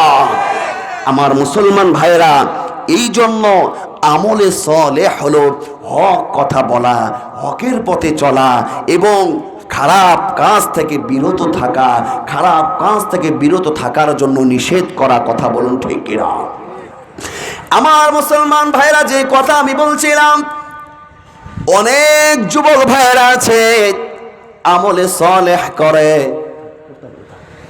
আমলে সালেহ করে, নামাজ পড়ে, সব ঠিক আছে, আবার চিন্তা ভাবনা এই রকম, নামাজ পড়বো, মাহফিল শুনবো, আর পীর বাবা যেই জীবনে নামাজ পড়ে না, ভণ্ড পীর, ভালো পীরের কথা বলছি না, ভণ্ড পীরের জন্য টাকা, হাজার হাজার টাকা হাদিয়া নিয়ে যায়, আঙ্গুর, কমলা, আপেল হাদিয়া নিয়ে যায়। অনেক যুবক আছে, অনেক যুবতী আছে, তুমি ভণ্ড পীরের জন্য হাদিয়া নিয়ে যাও। আমার প্রশ্ন হলো, তোমার জনম দুঃখিনী মা বাবার জন্য কয়দিন হাদিয়া নিয়ে গেছ? বাংলাদেশে এইরকম যুবক যুবতী আছে না নাই? আছে না নাই? বাবা ওষুধ খাওয়ার টাকা পায় না, মা ওষুধ খাওয়ার পয়সা পায় না, আর তুমি আঙ্গুর নিয়ে তোমার পীর কেবলাকে খুশি করতে যাচ্ছ। তোমার এই টাকা, এই হাদিয়া আল্লাহর কাছে কোনো দাম নাই, কথা বলুন ঠিক কিনা? তার কারণ আল্লাহ রাব্বুল আলামিন কোরআনুল কারীমে বলছেন 15 নম্বর পারা সূরা বনী ইসরাঈলের 23 নম্বর আয়াত, ওয়াকাদানা, তোমার প্রতিপালকের নির্দেশ শুধুমাত্র কেবলমাত্র একমাত্র ইবাদত করতে হবে কার? আরো আওয়াজ দিয়ে বলুন কার? একমাত্র ইবাদত করতে হবে আল্লাহর। আমার মুসলমান বাবাজিরা, ও মুরব্বী বাবাজিরা, যুবক ভাইয়েরা, একটু গভীর মনোযোগ দিয়ে শুনবেন। শুধুমাত্র আল্লাহর ইবাদত হবে এটা খুবই স্বাভাবিক বিষয়। তার কারণ হলো আপনার আমার হায়াত মওত জীবনের মালিক কে? আমার আপনারা জীবনের মালিক, হায়াতের মালিক ওই আল্লাহ। ওই আল্লাহ আপনার আমার দ্বারা দাসত্ব গোলামি চাইতেই পারেন, এটা খুবই স্বাভাবিক। কিন্তু বড়ই চিন্তার বিষয়, তারপরেই বলছেন ও বিল ওয়ালিদাইনি ইহসানা। আল্লাহু আকবার। আল্লাহ পাক তারপরে সমস্ত সন্তানের জন্য নির্দেশ জারি করে দিলেন, ফরজে আইন করে দিলেন। আল্লাহ পাক বলছেন প্রত্যেকটা সন্তানের জন্য আমার পক্ষ থেকে নির্দেশ হলো শুধুমাত্র আমার গোলামি, আমার দাসত্ব নয়, তারপরে তোমার কাজ হলো অবিল ওয়ালিদাইন ইহসানা, পিতামাতার সঙ্গে ইহসান স্বরূপ পিতামাতার সঙ্গে ভালো ব্যবহার করো। এই নির্দেশটা কার? তার মানে এটা প্রমাণ হয়ে যায় আপনি আমি হজ করতে পারি, হাজী সাহেব হতে পারি। আমরা হজ করতে যাই কার সন্তুষ্টর জন্য? আওয়াজ দিয়ে বলুন না, কার সন্তুষ্টর জন্য? আমরা হজ করতে যাই আল্লাহর সন্তুষ্টর জন্য। কোরআনের মাহফিলে দান করি, সদকা করি, বলুন তো কার সন্তুষ্টর জন্য? আমরা নামাজ পড়ি, ইসলামী আন্দোলন করি একমাত্র আল্লাহর সন্তুষ্টর জন্য, অর্থাৎ আল্লাহর ইবাদত, আল্লাহর গোলামি করার জন্য। আমার ভাইরা, আপনি হজ করতে পারেন, ঈমান আনতে পারেন, নামাজ পড়তে পারেন, তারপরে এই রকম যদি কোনো নামাজি বা এমন কোনো বক্তা যদি হয় কোরআনের মাহফিল করে, আলোচনা করে কার খুশির জন্য? আল্লাহর জন্য। এই রকম কেউ যদি বক্তাও হয়, কোনো হাজী সাহেব হয়, মসজিদের ইমামও যদি হয়, এমনকি বাইতুল মুকাররম সহ খানায়ে কাবা মক্কা মদিনার ইমাম সাহেবও যদি হয়, তারা ইমামতি করে আল্লাহর ইবাদত করার জন্য, মক্কা মদিনার ইমাম সাহেবও যদি হয় এবং হকের উপরে ঠিক থেকে পিতামাতা যদি ওই ইমাম সাহেবের উপর অসন্তুষ্ট থাকে, একেবারে কথাটা ডায়েরি করে লিখে নিয়ে যাবেন। পিতামাতা অসন্তুষ্ট থাকলে ওই ইমাম সাহেব, ওই বক্তা সাহেব, ওই হাজী সাহেবের উপরে আমার আল্লাহ অসন্তুষ্ট, কথা বলুন ঠিক কিনা? তাহলে শুধু নামাজ পড়লেই চলবে না, শুধু ইমামতি করলেই চলবে না, সঙ্গে সঙ্গে জনম দুঃখিনী মা বাবাকেও সন্তুষ্ট রাখতে হবে, ভালোবাসতে হবে, কথা বলুন ঠিক কিনা? দরদির আমার বাংলাদেশের সন্তানেরা আজকে পিএইচডি করছে, আজকে বাংলাদেশের সন্তানেরা ডাক্তার, ইঞ্জিনিয়ার হচ্ছে, সব জ্ঞান তাদের আছে, যোগ্যতা আছে, কিন্তু অনেক যুবক যুবতীর একটার যোগ্যতা বড় অভাব।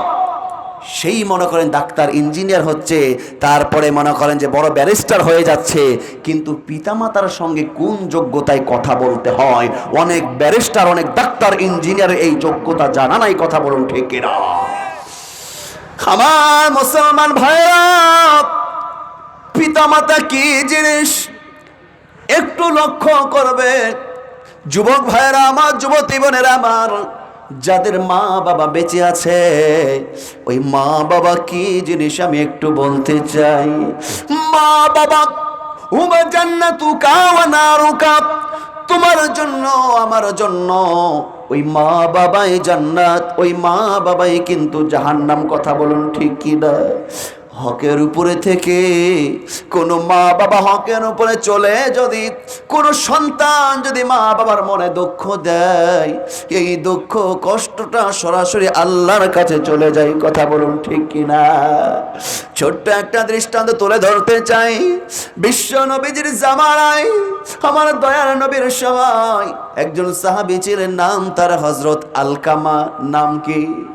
দেখুন, অনেক নামাজি আছে, ইমাম সাহেব আছে, পিতা মাতার সঙ্গে ভালো ব্যবহার করে না, এইরকম আলেম আছে না নাই? আছে না নাই? আপনাদের কালীগঞ্জে নাই? হ্যাঁ নাকি? আমি রাজশাহীর কথা বলছি, আপনাদের কথা বলছি না, নাকি এইখানেও আছে? সব জায়গায় আছে, আছে না নাই? আমার যুবক যুবতী ভাইরা বোনেরা একটু লক্ষ্য করবেন, আল্লাহর নবী বিশ্ব নবী মুহাম্মদুর রাসূলুল্লাহ সাল্লাল্লাহু আলাইহি ওয়াসাল্লামের জামানায় হযরত আলকামার দৃষ্টান্ত আমি কেন টানলাম? এই আলকামা একজন অত্যন্ত নামাজি ছিল, তাহাজ্জুদ গুজার ছিল, অত্যন্ত দানশীল ছিল, ভালো মানুষ ছিল। এই আলকামা রাদিয়াল্লাহু তাআলা আনহু যখন অন্তিম সময় অতিবাহিত করছে, বিছানাগত হয়ে গেছে, মৃত্যুর শয্যায় সময় পার করছে, আলকামার স্ত্রী বিশ্ব নবীর দরবারে হাজির হয়ে গেলেন।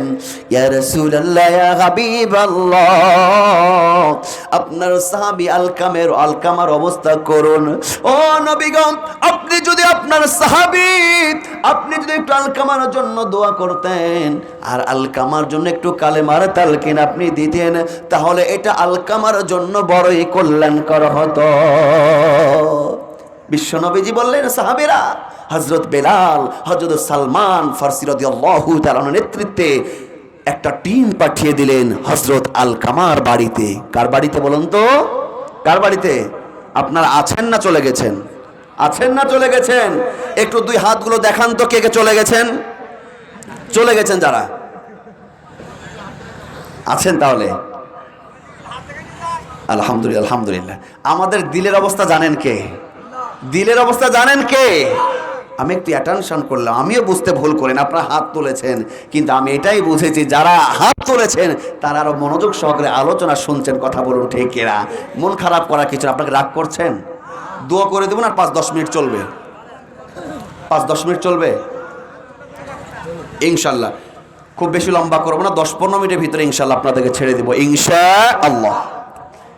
আল্লাহর নবী হযরত বেলাল রাদিয়াল্লাহু তাআলার নেতৃত্বে কয়েকজন সাহাবীকে পাঠিয়ে দিলেন, যাও তো আলকামার খবরটা একটু দেখে আসো কি অবস্থা। এবার নবীর সাহাবীরা যখন আলকামার বাড়িতে গেলেন, আলকামাকে এবার যখন কালেমা শোনানোর জন্য, কালেমার তালকিনের জন্য যখন গেলেন, তখন সাহাবীরা লক্ষ্য করলেন যে আলকামার জিহ্বাটা জড়সড় হয়ে যাচ্ছে, তার জবান দিয়ে কোনো কালেমা আসছে না। বলি আল্লাহু আকবার। তার জিহ্বাটা জড়সড় হয়ে যাচ্ছে। একজন সাহাবীকে পাঠিয়ে দিলেন নবীর কাছে, নবীকে জানিয়ে দিল, ইয়া রাসূলুল্লাহ, ইয়া হাবিবাল্লাহ, আপনার সাহাবী আলকামার পরিস্থিতি খুবই করুণ, কি অবস্থা বলো? বলছি, ইয়া রাসূলুল্লাহ, আলকামার জবানটা তো জড়সড় হয়ে যাচ্ছে, আলকামার জবান দিয়ে কালেমা আসছে না। আল্লাহর নবী বললেন, ও আমার সাহাবীরা, আলকামার কি বাবা বেঁচে আছে? আলকামার কি মা বেঁচে আছে? বলে আল্লাহু আকবার। সন্তানের জবান দিয়ে কালেমা আসছে না, জড়সড় হয়ে যাচ্ছে মৃত্যুর সময়। আল্লাহর নবী খোঁজ নিলেন মা বাবা বেঁচে আছে কিনা। তাহলে বলুন তো, মামলাটা জটিল নাকি সহজ? মামলাটা জটিল নাকি সহজ? সন্তানের জহবাটা জিরোসড় হয়ে যাচ্ছে, আর আল্লাহর নবী খোঁজ নিলেন কার? খোঁজ নিলেন কার? বাবা মায়ের। আল্লাহর নবী বিশ্ব নবী বলছেন, সাহাবেরা, আলকামার বাবা মা কি দুনিয়ায় বেঁচে আছে? আল্লাহর নবী সাহাবীরা বললেন, ইয়া রাসূলুল্লাহ, আলকামার আব্বা তো অনেক আগে মারা গেছে, তবে তার মা বেঁচে আছে। এবার আল্লাহর নবী বললেন, সাহাবীরা, যাও যাও, আলকামার মাকে আমার সালামটা দাও, আলকামার মাকে খবর পৌঁছিয়ে দাও, তার যদি সময় সুযোগ হয় সে যেন আমার সঙ্গে সাক্ষাৎ করে, আর তার সময় না হলে আমি বিশ্ব নবীজি তার সঙ্গে সাক্ষাৎ করব। বলি সুবহানাল্লাহ। সাহাবীর আলকামার মায়ের সন্ধানে বের হয়ে গেলেন, আলকামার মাকে পেয়ে গেলেন, ডাক দিয়ে বলছে, আলকামার মা, আল্লাহর নবী আপনাকে সালাম দিয়েছে এবং নবীজি বলেছে আপনার যদি সময় সুযোগ থাকে আপনি আল্লাহর নবীর সঙ্গে দেখা করবেন, আর সময় সুযোগ না হলে আল্লাহর নবী আপনার সঙ্গে দেখা করতে চাই। আলকামার মা ডাক দিয়ে বলে, সাহাবীরা, ওই আল্লাহর জন্য, নবীর জন্য আমার জীবনটা কুরবানি হোক, নবীর জন্য আমার জীবনটা কুরবানি হোক। আমার নবীকে আমার সঙ্গে সাক্ষাৎ করার জন্য আসতে হবে না, আমি আলকামার মা নবীর সঙ্গে সাক্ষাতে যাব। বলি সুবহানাল্লাহ। আলকামার মা হাজির হয়ে গেলেন, ইয়া রাসূলুল্লাহ, ইয়া হাবিবাল্লাহ। এবার বিশ্বনবী ডাক দিয়ে বলছে, ও আলকামা, আলকামার মা, আমি তোমার কাছে জানতে চাই, আচ্ছা বলো তো তোমার আলকামা কেমন ছিল? আল্লাহু আকবার। আলকামার মা বলছে, নবী, আপনার সাহাবী আলকামা অত্যন্ত ভালো ছিল। অত্যন্ত কি ছিল? অত্যন্ত ভালো ছিল নবী গো, সে অত্যন্ত নামাজি ছিল, তাহাজ্জুদ গুজার ছিল। আলকামা, আমার আলকামা অত্যন্ত দানশীল ছিল। এই সার্টিফিকেটটা কে দিচ্ছেন? আলকামার মা। আলকামা কেমন ছিল? ভালো ছিল। বিশ্ব নবী ডাক দেয়া বলে, আলকামার মা, মোটেই চালাকি করার চেষ্টা করবে না। তুমি জানো আমার উপরে আল্লাহর পক্ষ থেকে ওহী আসে, কথা বলুন ঠিক কিনা? ও আলকামার মা, আমি তো ওহী প্রাপ্ত হই, তুমি মোটেই চালাকি করার চেষ্টা করবে না। আমি তোমার কাছে জানতে চাই, ব্যক্তিগতভাবে আলকামা তোমার কাছে কেমন ছিল? বলি সুবহানাল্লাহ। এবার মা, মা কি জিনিস? ও যুবক ভাইরা, বোনেরা আমার, যাদের মা বাবা বেঁচে আছে, খুব গভীর মনোযোগ দিয়ে শুনবেন। এবার আলকামার মা বলছে, ইয়া রাসূলুল্লাহ, ইয়া হাবিবাল্লাহ, আপনার সাহাবী আলকামা নামাজি ছিল, তাহাজ্জুদ গুজার ছিল, দানশীল ছিল, অত্যন্ত ভালো মানুষ ছিল। কিন্তু নবী গো, আপনার আলকামা, আমি মা, আমাকে সে কষ্ট দিত। বলি নাউযুবিল্লাহ। আলকামার মা বলছে, নবী গো, আমি মা, আমাকে তার স্ত্রীর উপরে, আমার উপরে তার স্ত্রীকে বেশি প্রাধান্য দিত। স্ত্রীকে খুশি করার জন্য আমি মা, সে আমাকে দুঃখ দিত। বলি নাউযুবিল্লাহ। বিশ্বনবী ডাক দেয়া বলছে, আমি তো এটাই শুনতে চেয়েছিলাম আলকামার মা, আমি এটাই জানতে চেয়েছিলাম আলকামার জবান দিয়ে কেন কালেমা বের হয় না? বুঝতে কি পেরেছেন? মায়ের মনে কষ্ট দিয়েছে।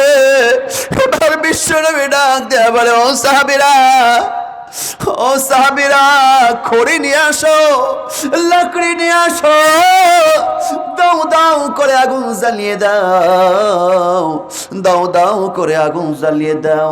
ওয়া আমিলুস সলিহাত, আমলে সলেহ কাকে বলে? নবী বললেন, সাহাবীরা, আগুনের পাহাড় তুলে দাও, আগুন জ্বালিয়ে দাও। এই আগুনের মধ্যে আলকামার মায়ের সামনে আমি আলকামাকে এই আগুনের মধ্যে তার মায়ের সামনে আমি আগুনে ফেলব। আচ্ছা বলুন তো, কোন মায়ের সামনে সন্তানকে আগুনে ফেলবে? হৃদয়হীন কোন মাও কি এই দৃশ্য দেখতে পারবে? এই দৃশ্য দেখতে পারবে? এবার বিশ্বনবী বললেন, আলকামাকে আমি আগুনে পুড়িয়ে দিব। আলকামা মা ডাক দেয়া বলে, ইয়া রাসূলুল্লাহ, ইয়া হাবিবাল্লাহ, আপনি আলকামাকে পুড়াবেন না। নবী গো, ওই আলকামাকে আমি মা কত কষ্ট করে বড় করে তুলেছি, কত তিলে তিলে আদর স্নেহ মমতা ভালোবাসা এত বড় করে তুলেছি। আলকামাকে আমি কত আদর দিয়েছি। আলকামা আমার সঙ্গে ভুল করতে পারে, কিন্তু আমি মা আলকামা, আমার সন্তান আগুনে দাও দাও করে জ্বলবে, আমি মা হিসাবে এটা কখনোই সহ্য করতে পারবো না। বলি সুবহানাল্লাহ। বিশ্বনবী ডাক দিয়ে আমার আলকামার মা, ও আলকামার মা, এই দুনিয়ার সামান্য আগুন দিয়ে তোমার সন্তান পড়বে, তুমি সহ্য করতে পারবে না। তুমি কি জানো, তোমার কলিজার টুকরা সন্তান আলকামা তোমাকে যেই ব্যথা দিয়েছে, কষ্ট দিয়েছে, এই অবস্থায় যদি আলকামা কবরে যায়, মাকে কষ্ট দেওয়ার কারণে কাল কিয়ামতের দিন আল্লাহর ফয়সালা অনুযায়ী দুনিয়ার আগুনের চাইতে লক্ষ কোটি কোটি গুণ মারাত্মক তাপ ওই জাহান্নামের আগুনে তোমার আলকামাকে জ্বলতে হবে। কথা বলুন ঠিক কিনা? আলকামার মা এবার ডাক দেয়া বলে, ইয়া রাসূলুল্লাহ, ইয়া হাবিবাল্লাহ, ও নবী গো, আপনি সাক্ষী থাকেন, আপনাকে সাক্ষী রেখে আমি জানিয়ে দিলাম, আমার আলকামা আমাকে যত ব্যথা দিয়েছে, আমার আলকামা যত আমাকে কষ্ট দিয়েছে, আমি আমি মা এই মুহূর্তে আমার আলকামার সমস্ত ব্যথাগুলো আমি ভুলে গেলাম, আলকামাকে এই মুহূর্তে আমি মাফ করে দিলাম। নবীজি বলে, ও সাহাবেরা যাও যাও, এবার আলকামার বাড়িতে যাও, দেখো আলকামার কি অবস্থা। এবার সাহাবীরা যখন আলকামার বাড়ির দিকে যায়, আলকামার বাড়ির দরজার কাছে পৌঁছাতে না পৌঁছাতে সাহাবীরা তাদের কান দিয়ে শ্রবণ করে, আলকামা জবান দিয়ে বের করে লা ইলাহা ইল্লাল্লাহু মুহাম্মাদুর রাসূলুল্লাহ। একটু জিকির করি, লা ইলাহা ইল্লাল্লাহ, লা জোরে লা ইলাহা ইল্লাল্লাহ, লা আরো জোরে লা ইলাহা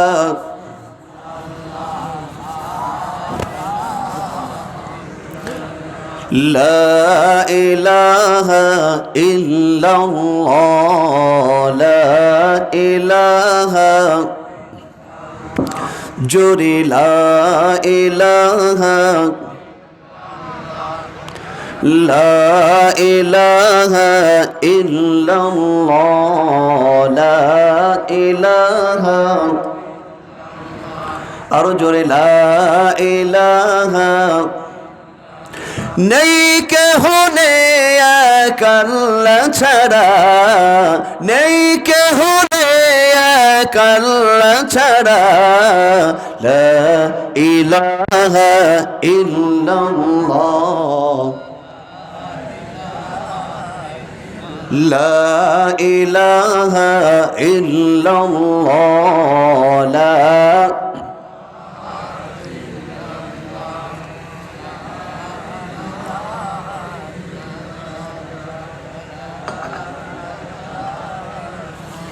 লা ইলাহা ইল্লাল্লাহু মুহাম্মাদুর রাসূলুল্লাহ সাল্লাল্লাহু আলাইহি ওয়াসাল্লাম। বলুন তো, মায়ের দাম আছে না নাই? মা বাবার দাম আল্লাহর কাছে আছে না নাই? ওই মায়ের ঋণ কখনো শোধ করা যাবে? যুবক ভাইরা, যাবে? আপনাদের মধ্যে বোধহয় কেউ শোধ করতে পারবে নাকি? এমন একজন ব্যক্তিটা হাত তুলে দেখান তো যে আমি মায়ের ঋণ শোধ করবো। কেউ আছে? কেউ পারবে? দুনিয়ার কেউ পারবে না কোনো মায়ের ঋণ শোধ করতে। এক ব্যাক্কেল ওর মাকে বলছে, মা আমি তোমার ঋণ শোধ করে ফেলবো। কি করে ফেলবো? তোমার ঋণ আমি শোধ করে ফেলবো। হুজুররা বলে, আলেম ওলামারা বলে যে মায়ের ঋণ নাকি শোধ করা যাবে না। আমি তোমার সঙ্গে চ্যালেঞ্জ ছুড়ে দিলাম। ব্যাক্কেল সন্তান মাকে বলছে, মা তোমার ঋণ আমি শোধ করব। মা বলছে, বাবা পারবে না। মা কি বলছে? বাবা পারবে না। সন্তান বলছে, পারবো। পারবে? হ্যাঁ পারবো। তখন সন্তান বলছে, মা যত পরীক্ষা আলা তুমি নিতে পারো, আমি তোমাকে পরীক্ষা দিয়ে দেখিয়ে দেবো আমি তোমার ঋণ শোধ করতে পারবো। তখন মা বলছে, বাবারে বেশি পরীক্ষা দিতে হবে না, একটা পরীক্ষা তুমি দিয়ে দেখাও, তাহলে আমি বুঝতে পারবো পারবে কি পারবে না। কয়টা পরীক্ষা? তো সন্তান বলছে, মাত্র একটা পরীক্ষা। তো ঠিক আছে, কি পরীক্ষা? বলছে, বাবা তুমি যখন ঘুমানোর জন্য রাত্রিতে তোমার রুমে যাবে, বেডরুমে যাওয়ার আগে একটু আমার সঙ্গে দেখা করবে। কি করবে? আমার সঙ্গে দেখা করবে। আমি তখনই তোমার পরীক্ষার ধরনটা বলে দেব। এবার সন্তান যখন রাত্রিতে ঘুমাতে যাওয়ার আগে মাকে বলছে, মা কি পরীক্ষা বলো। এবার মা বলছে, সন্তান এই যে নাও বাবা, একটা ছোট্ট পাকা কলা, এই পাকা কলাটা তোমাকে আমি দিলাম। এই পাকা কলাটা আজকে তুমি বুকের উপরে নিবে, বুকের উপরে নিয়ে তুমি আজকে ঘুমিয়ে পড়বে এবং আগামীকালকে এই পাকা কলাটা আমার হাতে দিবে। তারপরে তুমি রেজাল্টে পাস, তোমার পরীক্ষায় পাস করেছো না ফেল করেছো, এই রেজাল্টটা তুমি আগামীকালকে পাবে। সন্তান বলছে, এটা একটা পরীক্ষা হলো? এত সহজ পরীক্ষা? দাও করে দেখিয়ে দিচ্ছি। মায়ের সঙ্গে সন্তান যখন চ্যালেঞ্জ ধরল, মায়ের ঋণ শোধ করবে, পৃথিবীতে এমন কোন সন্তান আজও পর্যন্ত জন্মায়নি, ভবিষ্যতে জন্মাবে না। কথা বলুন ঠিক কিনা? মা বলছে পারবে না, সন্তান বলছে পারবে। আপনারা কি বলছেন, পারবে কি পারবে না? পারবে কি পারবে না? এবার পরীক্ষা শুরু। মা ছোট্ট একটা পাকা কলা সন্তানের হাতে তুলে দিল। বাবারে, একটা পরীক্ষা তুমি দিয়ে দেখাও, এই পাকা কলাটা বুকের উপরে নিয়ে ঘুমিয়ে পড়বে, আগামী কালকে পাকা কলাটা আমার হাতে চাই। এবার সন্তান মায়ের কথা মতন যখন ঘরে চলে যায়, পাকা কলাটা বুকের উপরে নিয়ে সন্তান যখন ঘুমিয়ে পড়ে, রাত্র গভীর হয়, শেষ রাত পার হয়, ভোর হয়ে যায়, সকাল হয়ে যায়। সকাল যখন হয়ে যায়, মা জননী ডাক দেয়া বলছে, ও কলিজার টুকরা সন্তান, কই দাও পাকা কলাটা আমার হাতে দাও। তোমাকে রাত্রে যে পাকা কলাটা দিয়েছিলাম, পাকা কলাটা আমার হাতে দাও। এবার সন্তান দেখুন গরম নিয়ে মাকে বলছে, মা তুমি কি পাগল হয়েছো? তোমার কি মাথা ঠিক আছে? পাকা এত নরম কলা একটা আমার হাতে দিয়েছো। ওই পাকা কলারে বুকে থাকলে কি পাকা কলা জ্যান্ত থাকে? কথা বলুন ঠিক কিনা? পাকা কলা কখন পিঠের তলে গিয়ে ঘ্যাপ্তা হয়ে এই দুনিয়া থেকে বিদায় নিয়েছে। কথা বলুন ঠিক কিনা? মা মা জননী ব্যথা ভরা হৃদয় নিয়ে কণ্ঠ দিয়ে ডাক দেয়া বলে, কলিজার টুকরা সন্তান, একটা রাত এই নরম পাকা কলাটা বুকের উপরে তুমি রাখতে পারলে না, আর কেমন পরীক্ষা তুমি দিবে? ও আমার কলিজার টুকরা সন্তান, তুমি জানো না, একটা রাত পাকা কলাটা জ্যান্ত রাখতে পারলে না, কত রাত আমি মা তোমাকে বাম পাশে নিয়ে ঘুমিয়েছি, ডান পাশে নিয়ে ঘুমিয়েছি, প্রসব করে দিয়েছ আমি বাম পাশে নিয়েছি, তুমি বাম পাশে প্রসব করে দিয়েছ, আমি মা বুকের উপরে নিয়েছি, কত রাত তোমাকে বুকের উপরে নিয়ে আমি মা জননী ঘুমিয়ে না ঘুমিয়ে কত রাত আমি মা তোমাকে বুকের উপরে নিয়ে পার করেছি। ও বাবা, আমার কলিজার টুকরা সন্তান, তুমি জানো না, আমি যদি তোমার মতো একটু অখেয়াল হতাম, তোমার মতন গুরুত্বহীন ভাবে যদি আমি কখনো ঘুমাতাম, একটা রাত তুমি কলাকে সুস্থ রাখনি, কলাটা জ্যান্ত রাখনি, আমি মা আমি যদি খেয়াল না রাখতাম, তাহলে অনেক আগে ওই কলার মতো আমার পিঠের তলে তুমি ঘ্যাপ্তা হয়ে মৃত্যুবরণ করে দুনিয়া থেকে চলে যেতে। কথা বলুন ঠিক কিনা? ও যুবক ভাইরা বোনেরা, মা মা কি জিনিস? যাদের মা বাবা বেঁচে আছে, ওই মা বাবার মর্ম মর্যাদা আমরা অনেকে বুঝি না। কথা বলুন ঠিক কিনা? ওই মা বাবার কি দাম? মা তো হলো সেই মা, একটি অক্ষরে লিখা ময়াকারে মা, দুনিয়ার সমস্ত মধু ভালোবাসা, সমস্ত মায়া দরদ আল্লাহ পাক এই একটি অক্ষর ময়াকার মায়ের মধ্যে ঢেলে দিয়েছে। বলি সুবহানাল্লাহ। আর বাবা, বাবা কি জিনিস? বাবা তা হলো সেই বাবা, গোটা দুনিয়ার জমিনের জন্য, জমিনের মাথার উপরে যেমন আসমান নামক ছাদ, একটা সন্তানের জন্য বাবা শিক্ষিত হোক আর অশিক্ষিত হোক, বাবার পকেটে টাকা থাকুক আর না থাকুক, দুনিয়ার জন্য যেমন আসমান ছাদ, সন্তানের মাথার উপরে তার পিতা আসমান সমতুল্য একটা ছাদ। কথা বলুন ঠিক না? মা বাবা কি জিনিস? আজকে আমার যুবক যুবতী ভাইরা বোনেরা বসছে না, যাদের মা বাবা বেঁচে আছে, কি রত্ন এখনো আমাদের মাঝে আছে আমরা বুঝতে পারছি না। কিন্তু যুবক যুবতী ভাইরা বোনেরা, যখন মা বাবার চক্ষুটা বন্ধ হয়ে যাবে, ওই মা বাবা যখন কবরে চলে যাবে, তখন বুঝে আসবে কি রত্ন আমরা হারিয়েছি। কথা বলুন ঠিক কিনা?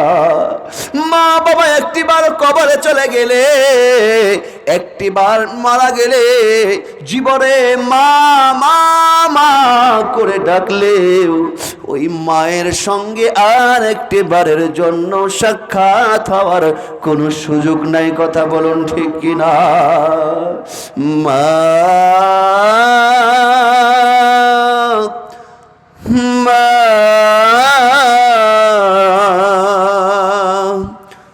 মা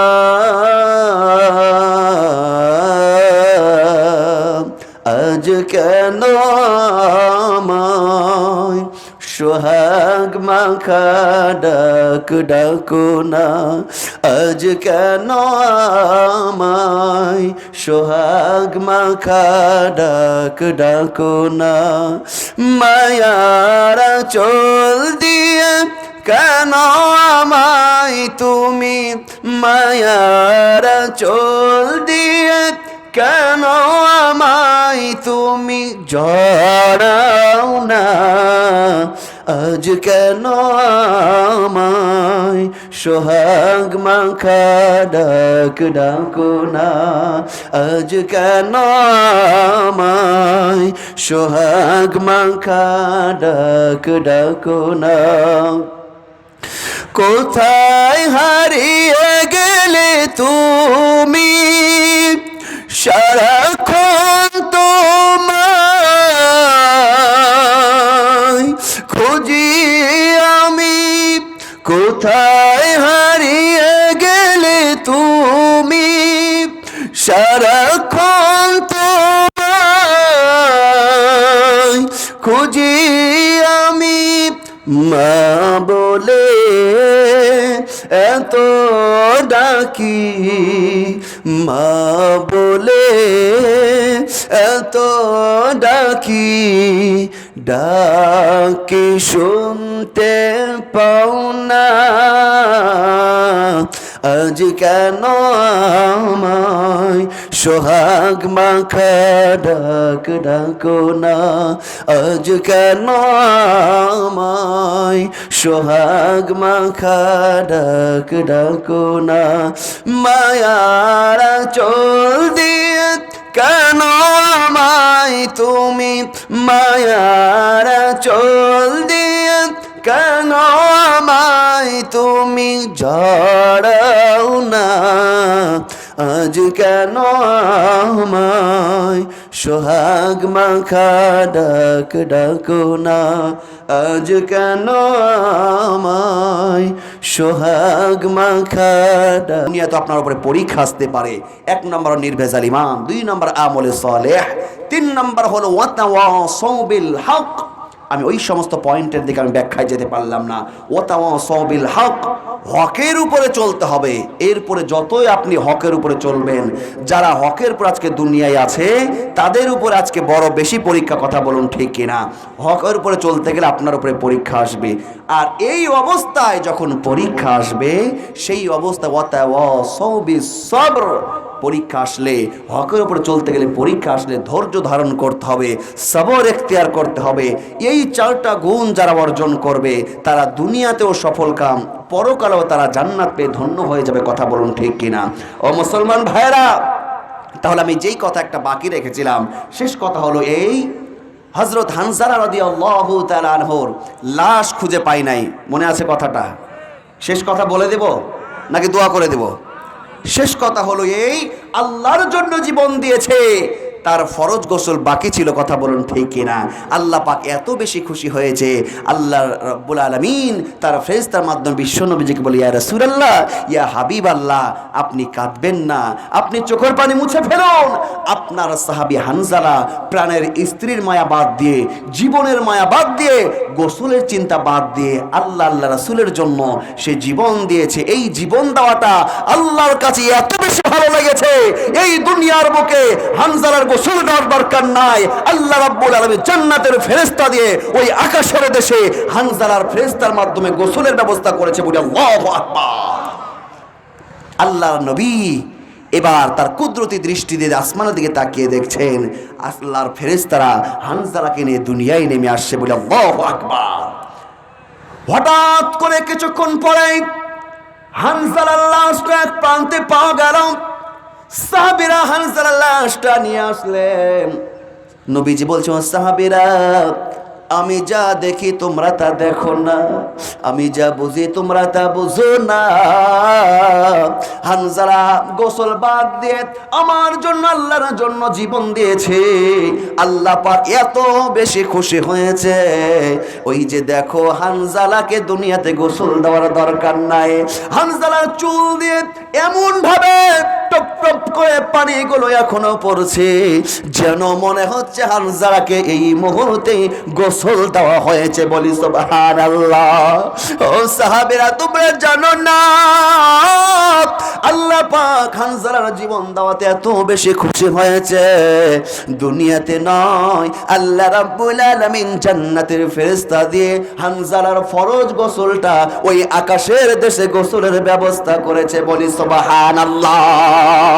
ও মুসলমান ভাইরা, ইমানের জন্য হকের পথে চলার জন্য ইমানদার মুসলমানদের দুনিয়াতে পরীক্ষায় আসতেই পারে। কথা বলুন ঠিক কিনা? আজকে কিছু কিছু মানুষ বলে ওই আলেম যদি ভালোই হবে, ওই মুফাসসির যদি ভালোই হবে, ওই মুফাসসির কেন জেলখানায় থাকবে? ওটা ভালো মানুষ না। বলি নাউজুবিল্লাহ। কিছু কিছু মানুষ বলে না যে ওই যদি ভালো মানুষ হবে জেলখানায় কেন থাকবে? দরদির আমার, আপনার আপনি আমি সলিমুদ্দি কলিমুদ্দি আল্লাহর নবী বিশ্ব নবীজি পর্যন্ত, আল্লাহর নবীও 3 বছর পর্যন্ত জেলখানায় তিনি সময় পার করেছেন। কথা বলুন ঠিক কিনা? অতএব একজন আল্লামা, একজন মুফাসসির যদি জেলখানায় থাকে মনক্ষুণ্ণ হওয়ার কিছু নাই। তার মানে এটাই বুঝতে হবে সে আল্লাহর কাছে বেশি প্রিয় হয়ে গেছে। কথা বলুন ঠিক কিনা? আজকে গোটা পৃথিবীর দিকে লক্ষ্য করে দেখুন। আপনাদের কাছে যদি প্রশ্ন করি, আজকে গোটা পৃথিবীর মধ্যে কোন জাতি বেশি নির্যাতিত, আপনারা সকলে এক বাক্যে বলবেন যে আজকে মুসলিম জাতি বেশি নির্যাতিত। কথা বলুন ঠিক কিনা? ও মুসলমান ভাইয়েরা, মনক্ষুণ্ণ হবে না।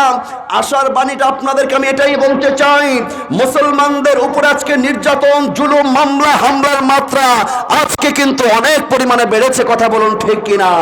ও মুসলমান ভাইয়েরা, মনক্ষুণ্ণ হওয়ার, দুশ্চিন্তা হওয়ার কোনোই কারণ নাই। তার কারণ হলো মা জননী, গর্ভবতী প্রেগনেন্ট মায়ের পেটের ব্যথা যখন যত বেশি বাড়তে থাকে, ওই মায়ের জননীর জন্য খুশির সুসংবাদ সন্তান দুনিয়াতে আসবে, সন্তানের মুখ দেখার এই আনন্দের সময় তত ঘনিয়ে আসে। কথা বলুন ঠিক কিনা? আমার মুসলমান ভাইয়েরা, এই দিনের আলো শেষ করে রাতের আলো যতটা গভীর হয়, রাতের আধার যতটা গভীর হতে থাকে, যতই গভীর হয়, যত রাতের আধার কালো বাড়তে থাকে, এক পর্যায়ে এই রাত দূর হয়ে যে সূর্যের আলো দেখা পায়। কথা বলুন ঠিক কিনা? রোজাদাররা সারাদিন রোজা থাকেন, রোজা থাকতে থাকতে রোজাদারের ক্ষুধা, রোজাদারের পেটের ব্যথা, রোজাদারের ক্ষুধার ব্যথা যত বাড়তে থাকে, দিনের বেলা যত গোড়াতে থাকে, রোজাদারের ক্ষুধার ব্যথা তত বাড়তে থাকে, এবং রোজাদারের জন্য খুশির সংবাদ তার ইফতারির সময় কাছাতে থাকে। কথা বলুন ঠিক কিনা? ও মুসলমান ভাইরা, এই জন্য আমি বলতে চাই, আজকে সারা পৃথিবীর মুসলমান সহ বাংলাদেশের মুসলমানের উপরে নির্যাতন, আজকে মুসলমানের উপরে যত পরীক্ষা বেড়েছে, তার মানে হলো আজকে মুসলমানদের উপরে নির্যাতন, হামলা, মামলা এত বেশি বেড়েছে, তার মানে হলো আগামী দিন আসছে সারা পৃথিবী মুসলমানরা শাসন করবে। কথা বলুন ঠিক কিনা? আমার সঙ্গে কারা কারা একমত? হাত তুলে আল্লাহকে দেখাও। মুমিন তো কখনো মাথা নত করে না, হোক না সে বন্দি কারাগারে। ঠিক না? মুমিন তো কখনো মাথা নত করে না, হোক না সে বন্দি কারাগারে। আল্লাহর ভালোবাসা যে পেয়েছে, রুখবে বলা তার কেমন করে?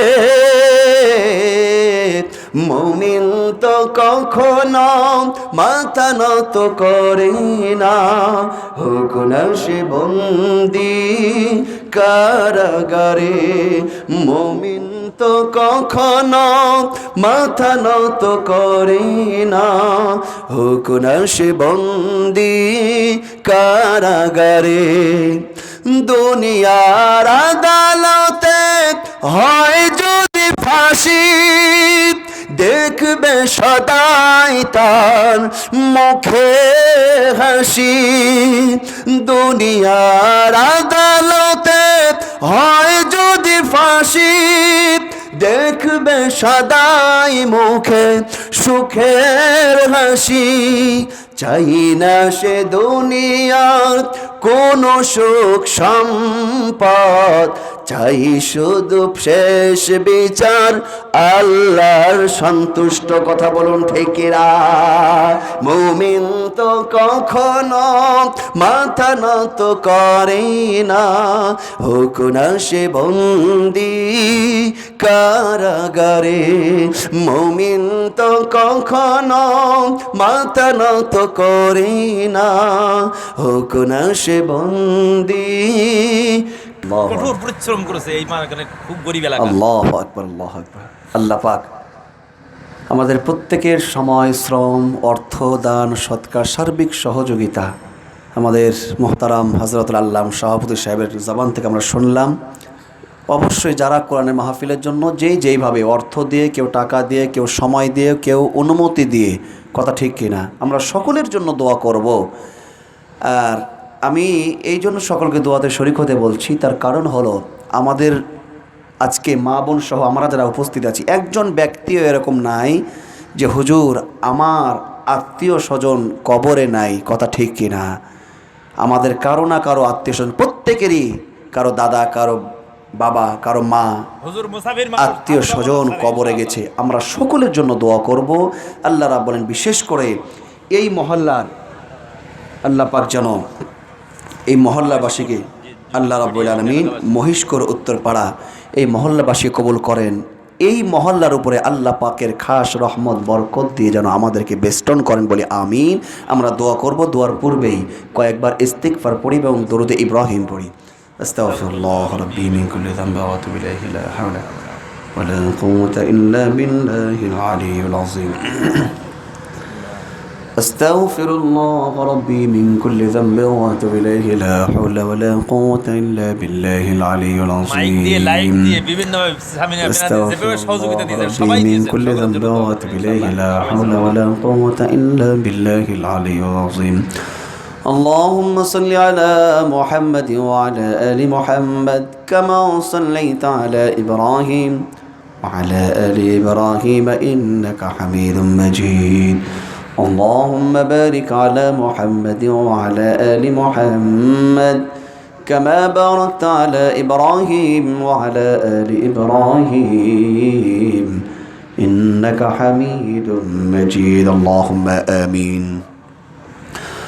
ربنا ظلمنا أنفسنا وإن لم تغفر لنا وترحمنا لنكونن من الخاسرين. ربنا لا تزغ قلوبنا بعد إذ هديتنا وهب لنا من لدنك رحمة إنك أنت الوهاب. رب العالمين বাবু তুমি একটু নজর করে দেখো রে মাওলা, কালীগঞ্জের অন্তর্গত মহিষকর উত্তর পাড়া আল্লাহ মহল্লাবাসী করতে গায়ে যেত আজকের এই বিশাল তাফসীরুল কোরআন মাহফিলের আল্লাহ একেবারে শেষ প্রান্তে আমি গুনাহগার তোমার মাহবুব প্রিয় বান্দা বান্দীদের সঙ্গে নিয়ে তোমার বাদশাহী দরবারে দুইটি করে হাত তুলে ধরলাম। মেহেরবানি করে রব্বুল আলামিন তুমি আমাদের প্রত্যেকের জীবনের তামাম পাপগুলোকে তুমি মাফ করে দাও। ও আল্লাহ তাআলা মাবুদ আমি মুসাফির, আল্লাহ তাআলা শত শত মাইল অতিক্রম করে আল্লাহ তাআলা এই কালীগঞ্জে তুমি আমাকে কথা বলার সুযোগ করে দিয়েছো। আল্লাহ আমার সঙ্গে কত আলেম ওলামা হাত তুলে ধরেছে রব্বুল আলামিন, কত হাফেজ কারীম মুফাসসিররা হাত তুলে ধরেছে রব্বুল আলামিন, কত খানায় কাবা মেহমান করা হজ করা কত হাজী সাহেবরা হাত তুলে ধরেছে, করো তো তাহাজ্জুদ গুজার আমার মুরব্বী বাবাজিরা, আল্লাহ ভাইরা বোনেরা হাত তুলে ধরেছে, যার ওই দুই হাত কারা তোমার দরবারে ভালো লাগে, ওই হাতের ওসিলাই আমাদের প্রত্যেকের জীবনের তামাম পাপগুলোকে তুমি মাফ করে দাও।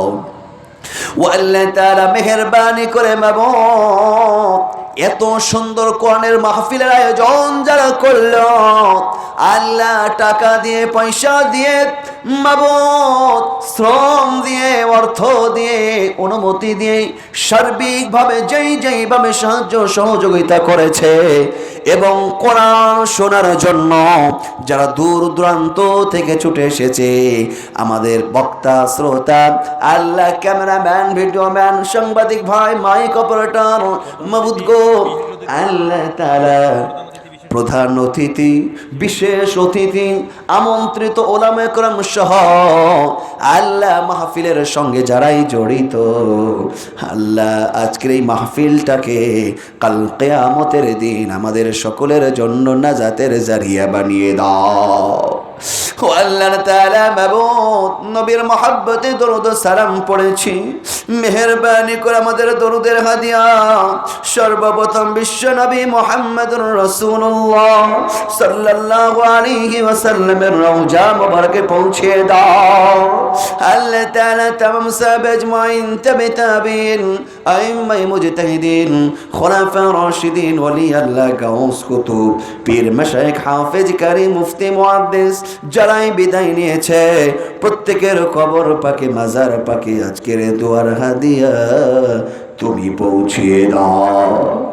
আল্লাহ তাআলা মেহেরবানি করে মাবুদ, আল্লাহ এই মহেশপুর উত্তর পাড়ার এই মহল্লা থেকে যত নারী পুরুষ, যত মুরব্বী কবরস্থ হয়ে গেছে, আজকের দুয়ার ওসিলায়, মাহফিলের ওসিলায় আল্লাহ গো প্রত্যেকটা কবরকে তুমি বেহেশতের বাগান বানিয়ে দাও।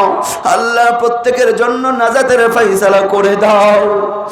রব্বুল আলামিন, আমার সঙ্গে যারা আমিন আমিন করছে, আল্লাহ আমাদের মাই মুরব্বী, দাদা দাদি, নানা নানি, চাচা চাচি, ভাই বোন, আত্মীয় স্বজন যারা কবরে, ওগো আল্লাহ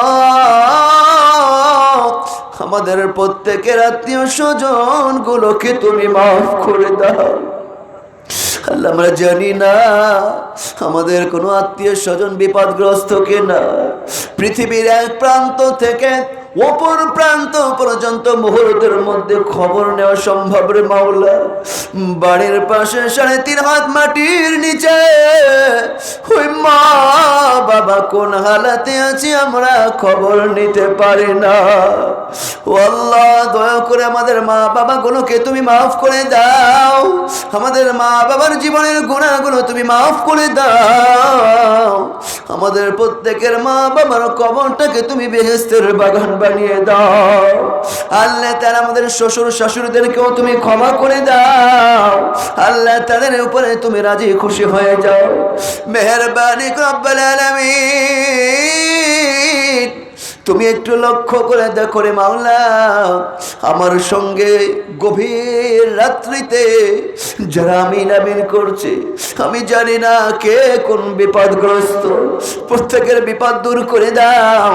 আমি জানি না কে কোন অভাবগ্রস্ত, প্রত্যেকের অভাবকে তুমি দূর করে দাও।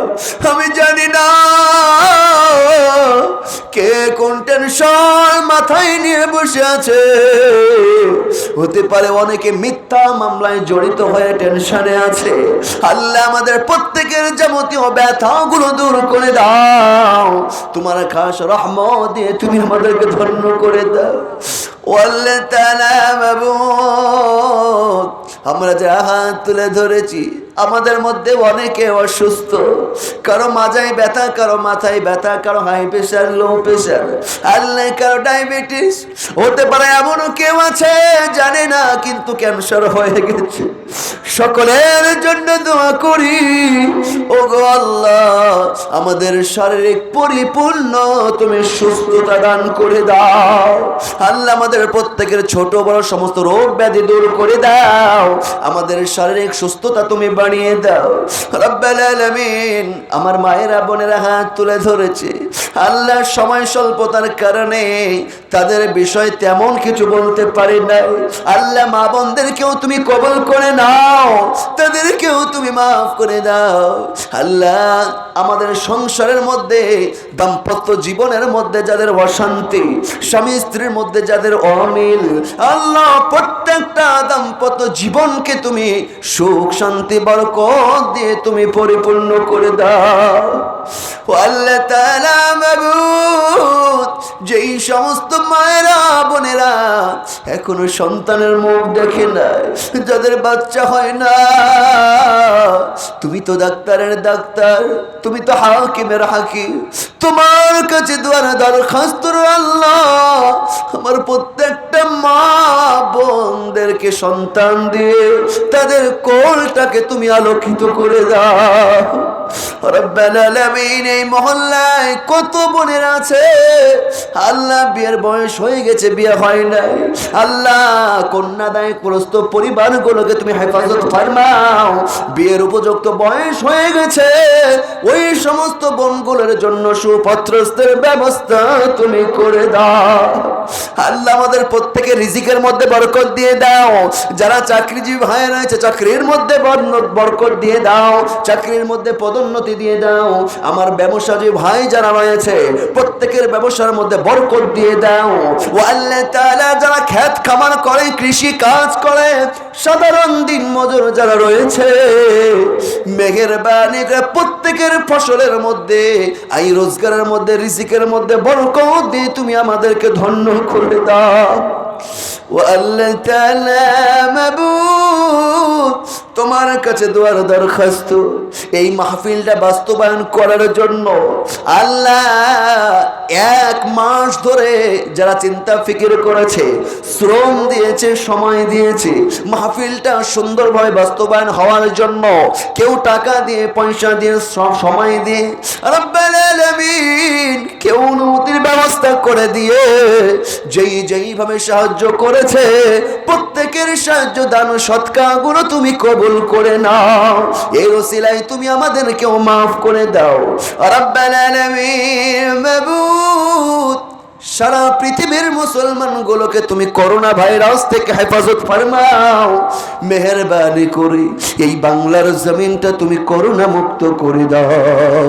ও আল্লাহ তাআলা মাবুদ, আল্লাহ বাংলাদেশের কত আলেম ওলামা, আল্লাহ কত তোমার প্রিয় বান্দা বান্দিরা বিপদগ্রস্ত, আল্লাহ কতজন ষড়যন্ত্রের শিকার, আল্লাহ দয়া করে বাংলাদেশের প্রত্যেকটা মহল্লা মুফাসসিরের জন্য উত্তম সাহায্যকারী তুমি হয়ে যাও। ওয়া রাব্বাল আলামিন, আল্লাহ প্রতিদিন আল্লাহ এক জেলা থেকে আরেক জেলা কত মুফাসসিররা আলোচনা করার জন্য ছুটে চলেছে, কোরআনের দাওয়াত দেওয়ার জন্য এক প্রান্ত থেকে অপর প্রান্ত ছুটছে। আল্লাহ প্রত্যেকটা বক্তার জন্য নিরাপত্তা এবং সুস্বাস্থ্যতার ব্যবস্থা তুমি করে দাও। রব্বুল আলামিন মাবুদ, বিশেষ করে আমার বন্ধুবার মাওলানা সাইফুল্লাহ সিদ্দিক ভাইকে তুমি কবুল করে নাও, তার কণ্ঠটাকে সারা পৃথিবীর মানুষের জন্য কবুল করে নাও। আল্লাহ কারীম মাহমুদ আবুল হাসান মিসবাহ ভাইকে তুমি কবুল করে নাও। আল্লাহ যুবক বক্তা সারা পৃথিবীর জন্য তুমি কবুল করে নাও। ও আল্লাহ তাআলা মাবুদ, গভীর রজনী ধরে যেই সমস্ত ক্যামেরাম্যান গুলো আল্লাহ আজকে ক্যামেরা নিয়ে হাজির হয়েছে, আল্লাহ দিন প্রচার, কোরআন প্রচারের জন্য আমার এই মিডিয়াগুলোকেও তুমি সারা পৃথিবীর জন্য কবুল করে নাও। আল্লাহ তাআলা মাহফিল কমিটি, আল্লাহ মাহফিল সভাপতি, বক্তা, শ্রোতা, প্রধান অতিথি, বিশেষ অতিথি, মাইক অপারেটর, প্যান্ডেল অপারেটর, মেহেরবানি করে নারী পুরুষ আমাদের সকলকেই তুমি মাফ করে দাও। আল্লাহুম্মা গফিরলি আবি ওয়া উম্মি সকলে বলুন রব্বিরহামহুমা কামা রব্বায়ানি সগীরা রব্বিরহামহুমা কামা রব্বায়ানি সগীরা। আল্লাহ তাআলা বিদায় নিব, বিদায়ের পূর্বে তোমার কাছে দুয়ার দরখাস্ত। আল্লাহ ক্লান্ত শ্রান্ত দেহ নিয়ে ভাঙা ভাঙা কণ্ঠ নিয়ে ছোট ছোট কিছু কথা বললাম, সূরা আসন থেকে আলোচনা করলাম।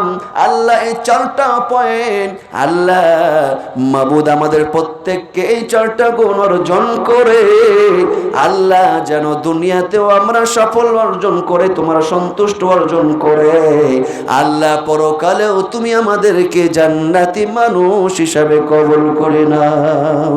রব্বানা তাকাব্বাল মিন্না ইন্নাকা আনতাস সামিউল আলিম ওয়া তুব আলাইনা ইয়া মাওলানা ইন্নাকা আনতাত তাওয়াবুর রহিম। সুবহানা রাব্বিকা রাব্বিল ইজ্জাতি আম্মা ইয়াসিফুন ওয়া সালামুন আলাল মুরসালিন ওয়ালহামদুলিল্লাহি রাব্বিল আলামিন।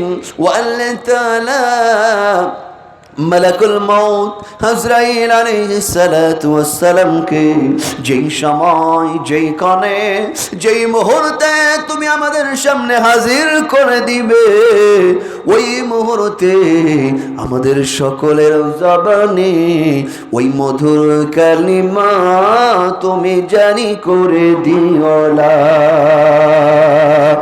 ইলাহা ইল্লাল্লাহু মুহাম্মাদুর রাসূল